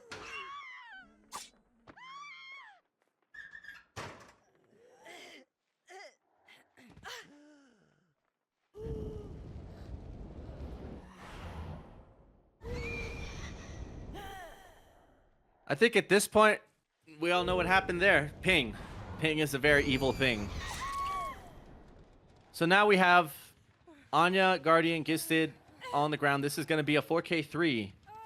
And, you know, it's unfortunate because I think when there's sets that happen, survivor teams look at how the killer does prior to them, and it's difficult sometimes to be able to maintain the same intensity than if it was a fresh set with no results there. And in that situation, they played about as well as they could have. Ideally, I would say 4K2 could have been something to aspire to, but it's just difficult to do body blocks and take hits against the nurse killer who literally just goes through body blocks, objects, all of the above. Pup had a fantastic chase, prolonging their own tunnel out. And again, the patience to just continue to play out the match and not DC and just continue to have the fighting spirit because, let's face it, comp is very difficult. This communication that has to happen between the survivors to know where they are against a killer that is given an undetectable add-on with all hacks with retribution, ruin, thanatophobia, corrupt, with a mangled add-on, everything to slow down the game, disorient, and to be able to still play it out is admirable nonetheless. So, as we have right here is the last hook, and Junior gonna go ahead and wait for, I guess, Guardian to take his Kobe's, which we don't allow for Kobe's in comp. And realizing now that it's probably best to just go ahead and just give him the hook. Oh, that's right. I do believe Deli is allowed against Nurse. So somebody has to do the Deli here. But because of how close they are to Hatch, yep, we do have Gisted here with the Deli. So now here, we're just going to have to wait to see what happens. It has to be the world's fastest double tap ever. And now we have music because of the wonderful spectator bug. Although there is no more Peepo Shake, there is now Peepo confusing music.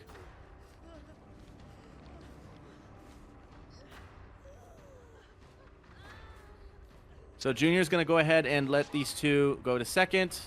I believe Gisted is going to take this unhook at the very last second once Guardian's death occurs. On the Nurse's end, there is thanatophobia, which slows down the gens by 2% until all four are injured, and then it becomes, I believe, 20%. Retribution and Ruin and Corrupt. So at this point, I think Gisted is going to take that. Nope. Decide to just go ahead and let us go to the next match. Very good sportsmanship on the part of Gisted. And you know what? That's the beauty of Nurse matches. Sometimes you get one stage, one kill, 3 stages. Other times you get 4K3. We'll be back with the tiebreaker set of Demo, the final part of the trilogy that is Awaken versus Vertigo. We have Mac and Cheese on the Demogorgon, I believe here on ARP. We have the Bamboozle, the Corrupt, the Noed, and the Pain Res. With Barb's Glasses and Black Heart, all standard demo perks. So Mac and Cheese here trying to show off his demo parkour, as it were, and finds a survivor here at the beginning. So ARP is much larger than Coal Tower, but also Demo is also usually on Coal Tower, so it has to be played differently. But one thing that is for certain is that a tag that early can almost always turn into a down against Demo, but Mac and Cheese undercharges the shred and waves at Guardian there through the drive-thru. Going and rotating back around and playing the mind games here. And head-on comes into play here, and Awaken is not going to go down without fighting. Or take that down without fighting. So, Anya's here, and I would assume this is balanced landing to be working here at this gen. That pallet is gone. And I don't know if either Mac and Cheese understands how to charge the shred correctly or if Anya knows a check spot, but it's working out. Mac and Cheese here playing this seawall and takes the pallet to the face.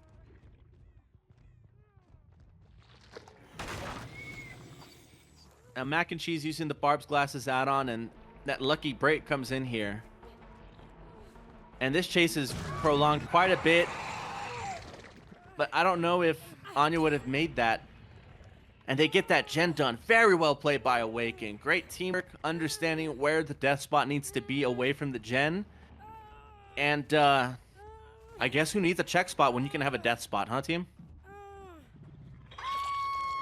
So now the Pain Res comes into play, and portals need to be set up. But I don't know if Mac and Cheese understands where exactly to put the portals just yet. With no info perk, it can get a little bit dicey.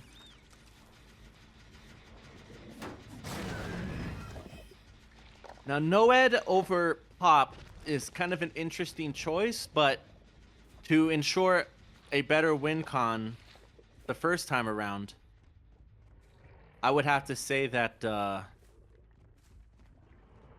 Noed is definitely the play over Pop. Pop is more for results, Noed is more for consistent results. What it looks like here is that Mac and Cheese is going to be happy to play the 3-gen, but there's somebody that's already over there on top side. As we see here, so there really is no 3-gen to hold if there's somebody that's still leaking out over here. So we have Pup Coda flaring out preemptively once they hear the M2. And the active gen is over here at 12, so ARP, there's a lot of real estate here to use to try and get to bottom side. So Pup Coda's going to need a hit to get down over here. But Gisted is the head-on player and does not fake the window, instead using Quick and Quiet to try and get around and bamboozle Mac and Cheese. Speaking of bamboozle, it looks like here that Gisted is going to get this pallet down. Unfortunately does not. It looks like Gisted was going to greed that. And the Pain Res is right there too, so the gen that gets done on bottom side, but top side I believe gets Pain Resed.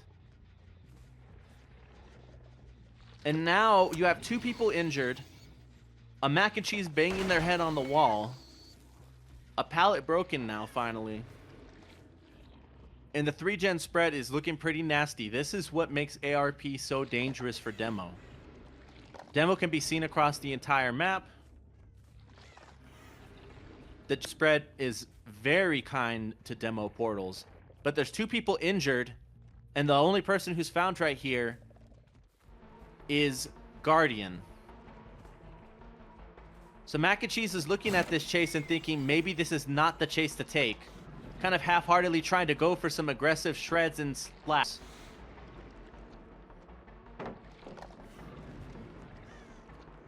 Yeah, Mac and Cheese just slightly pulling up a little bit, just like my calf the other day when I was going to the gym.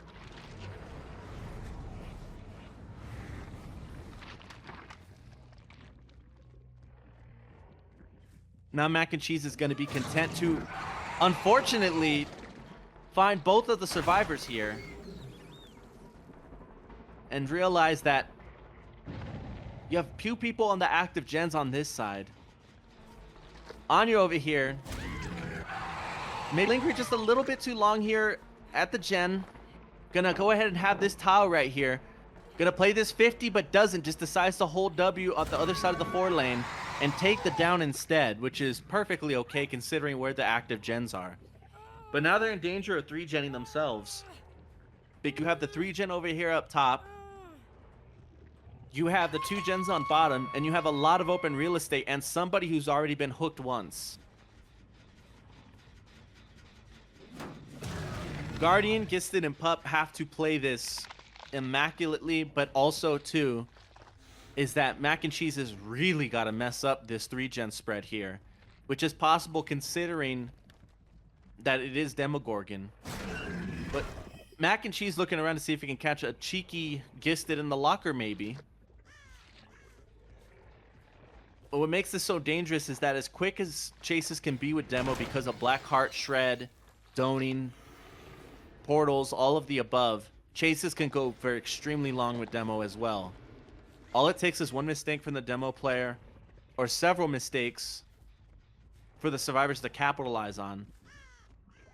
But it looks like right here that they are going to be trying to cross here at mid. And I think Mac and Cheese is thinking better of this possibly, but the unhook comes in. Very well played and very well stealthed.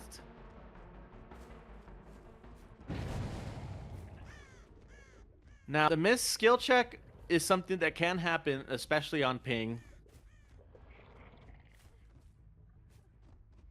But now you have somebody who's on death hook here with no exhaustions besides a head-on player there to set up. And there's going to be set up again, if I'd imagine so. So Anya has to loop this for their live, and Gistic comes in here for the hit take. Very well played.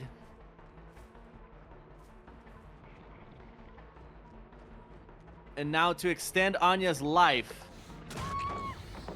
And that ping hit I was mentioning comes in right there.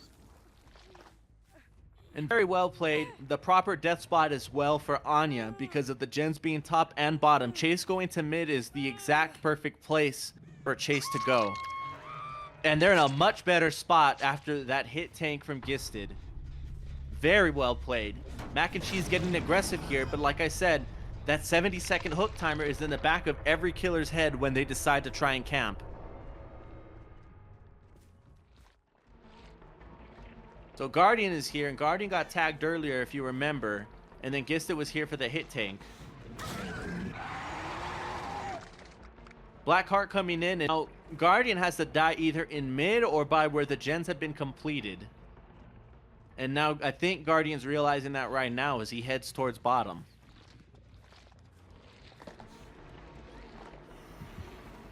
And that pallet is still up, unfortunately. So it's going to be a zone and even more distance in the right spot. And Guardian tries to flare out, and it's going to be an insta-pick and a teleport back up top. Awaken doing such a fantastic job of playing this out and making sure that the hit tanks are there. Now that's another question I have. Is it hit tank or hit tank? Because if I take hits, I feel like I'm a hit tank.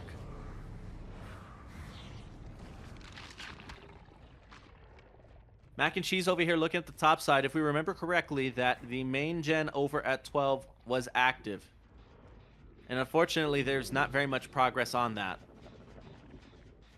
So now you have two people over here rotating towards bottom. Ordering on the gen. Mac and Cheese playing this very well and very conservatively. I think this is going to have to be a zone towards top. Very, very wise. The gens are active at top, and the fewer resources there are here, it's going to be a better chase to take over on this side. But Guardian is probably going to go to second unless Gisted is here to take the hit tank.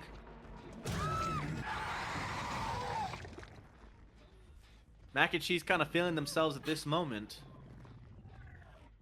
By this match, I guess we'll be calling them Velveeta shells.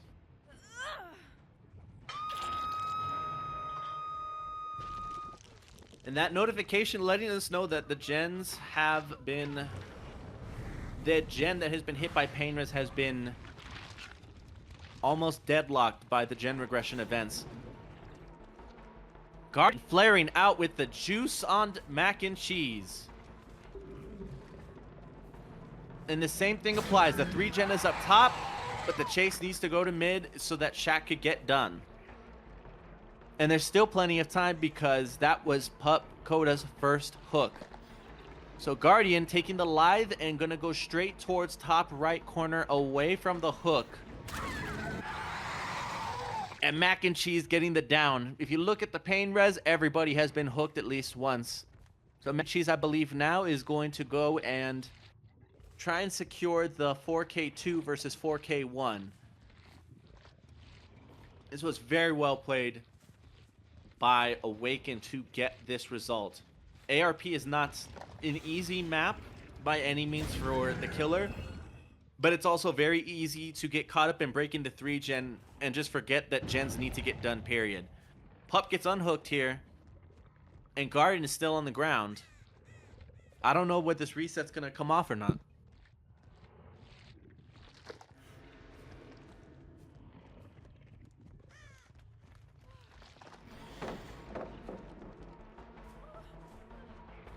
And again, Pup Coda's been making their living off of these edge map palettes. At the end of this, we should be calling Pup Coda the Edge Coda. Or Pup Edge Maxer.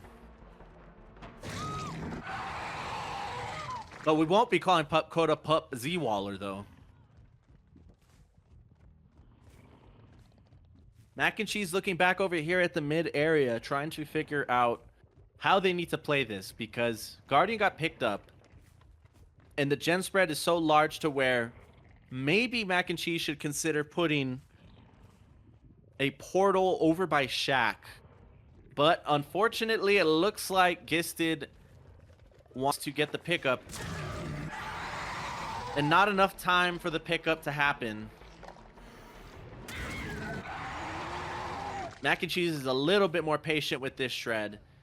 And going for the jugular now, to try and figure out where everybody is and to see if the 4K2 can be established before the 4K1. And to be honest, I don't know if Pop Goes the Weasel would have done anything, but it definitely would have made this 4K2 more comfy if it ends up being that way. Guardian, if Guardian pre-stealth out of Shaq, there could be a chance for them to still play for this last gen and make it a 4K1, but the 3 gen being so strong is so difficult. Mind you, I don't think that Mac and Cheese has checked top right gen in a while.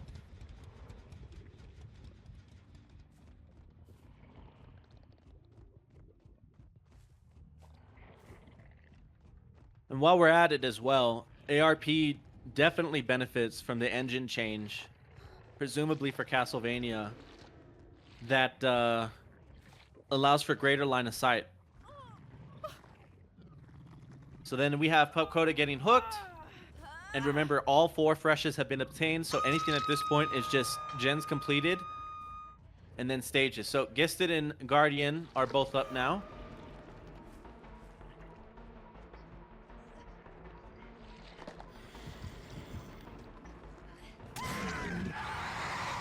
Mac and Cheese using that nice demo ping advantage. And sees Guardian over there.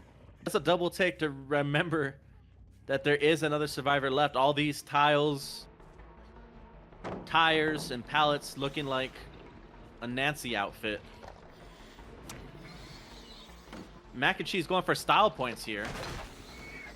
And Guardian, live to Shaq. I believe Shaq pallet is still up, so we could still see ourselves extending chase for a bit longer.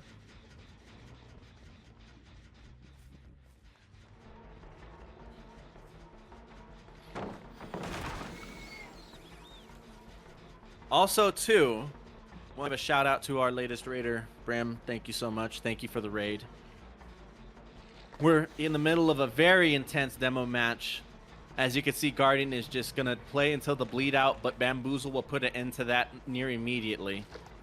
And it looks like Mac and Cheese still wanting to go for the style points, but just messing up the rotation a little bit much.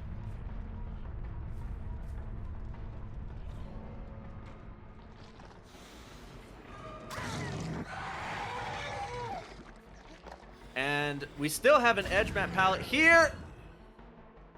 Mac and Cheese still trying to go around for the cliptage, and unfortunately realizing they've used up enough of our time, used up enough of my throat, and want to go ahead and move on to the next match. So, win con here is pretty simple. 4K3, or we get another time. We call it a night either way. This is the last set of Vertigo versus Awaken. I am your MC for this set match. And these two teams, Goromajima Def Jukis. And we are back with the final chapter and installment that is Vertigo vs. Awaken. We have Guardian here on the demo against Vertigo Survivors. Spawning here at bot side with the same add-ons.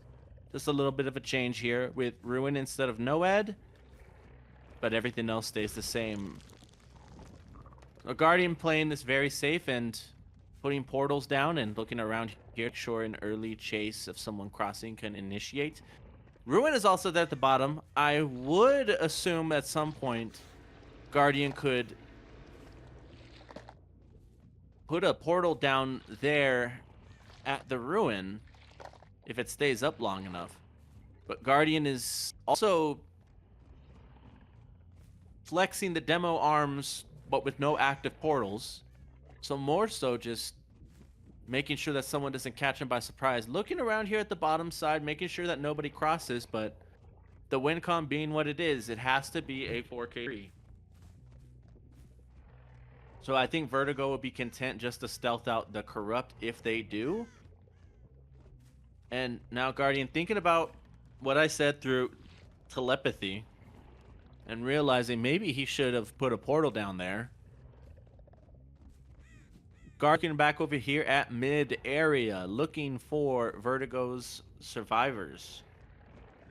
And again, the thing that's so obnoxious about ARP with Corrupt is that it is a strategy to very much stealth out Corrupt fully and then just negate the entire perk. But given the win con here, Guardian either had the chance to place more portals down here at the bottom side or place portals there on the Ruin and then activate them while waiting for everything. So Guardian's going to go ahead and look here at bot mid again by dump truck. Guardian given the passenger side door a smooch right there with the demo head. And Corrupt has been fully stealthed out. Whoever made the call on Vertigo to do that, very smart and very wise. Not very wise for our sleep schedule, but hey, we're here to cast matches.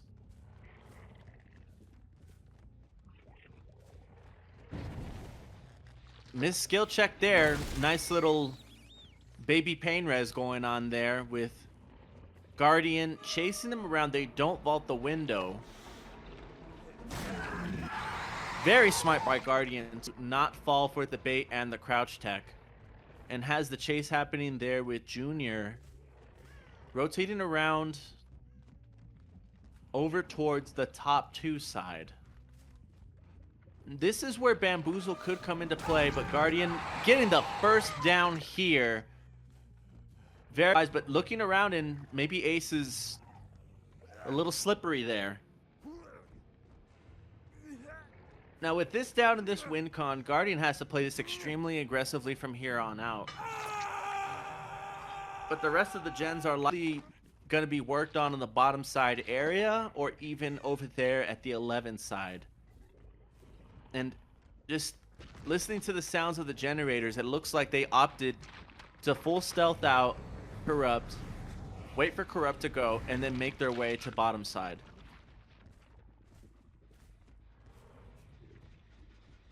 And you can hear a lot of progress on these gens here. Some nice demo parkour there by Guardian. Looking around here, but also cognizant that a gen could be done at any moment.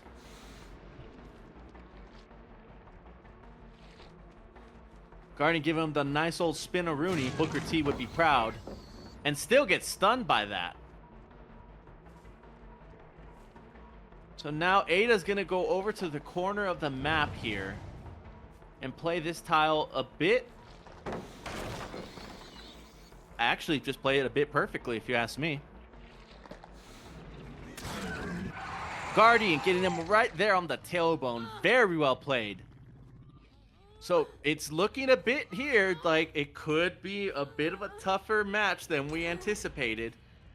We do have the gen getting done there on bottom side.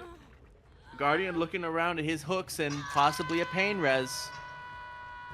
No way of telling because we have the spectator view. All hooks appear red. Now this is pretty much where Guardian wants to be. The 3-gen up top is secured. Resources are out of the way, and there goes Ruin. Like we talked about, possibly might have been a decision to not advertise the location of Ruin, but now the unhook has come into play there. And the Survivor is likely stealthing around here in these tiles. Guardian wasting a lot of time here looking around for the Survivor.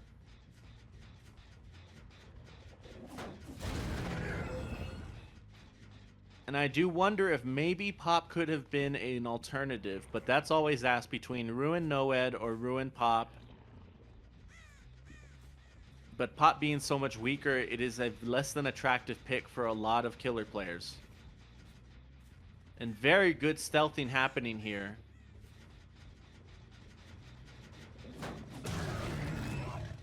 And like I said, every second is precious on this map, even though it's demo. Guardian has to make a decision to portal, which he does now do. And is choosing the portal that is close to main.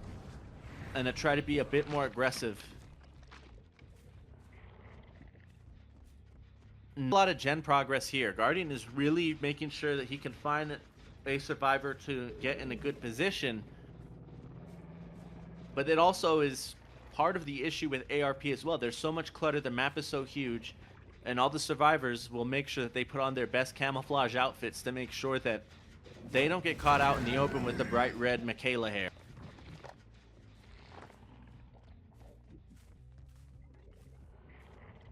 Now, no progress here on the top right gen. And then that gen over there that Guardian never checked, which we heard the Ruin was on, got left alone. Another gen pops over there on the bottom side as well. We do find the bright red hair Michaela. Now Guardian has to commit to this chase. At this rate, it's a tie.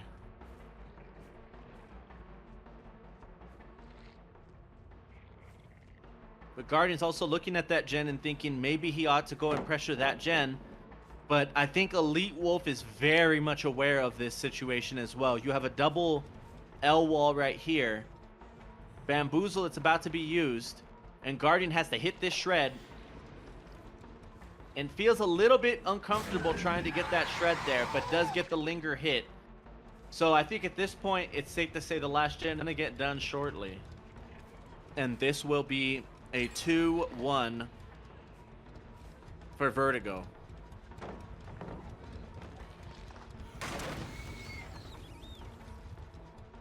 One of the things that was once said by a professional football coach is when a team was losing is he would say, I want to see something go right. And for a team that's in a losing situation like this, that's what's asked of the killer players and the survivor players, depending on the win con, is to make sure that there's something good that comes out of watching this film back later. For right now, for Guardian, he had a very fast first chase once Corrupt was gone, but all gen's done at this point, and it looks like no Noed is going to make this a 3-stage game at most. But the survivors understand that the win con is already met. They won this match. So they could all just go have a basement party if they so choose to. But I think that the survivors are realizing it too, that they're going to play this out like this was going to have to be a 3-stage game. And they do as such. So, such as that, we have our last match of the evening. 2 stages to Guardian. Awaken loses 2-1. Or 2-0, I should say. And thank you for this edition of Grindhouse Scrim Nights. We will catch you all later.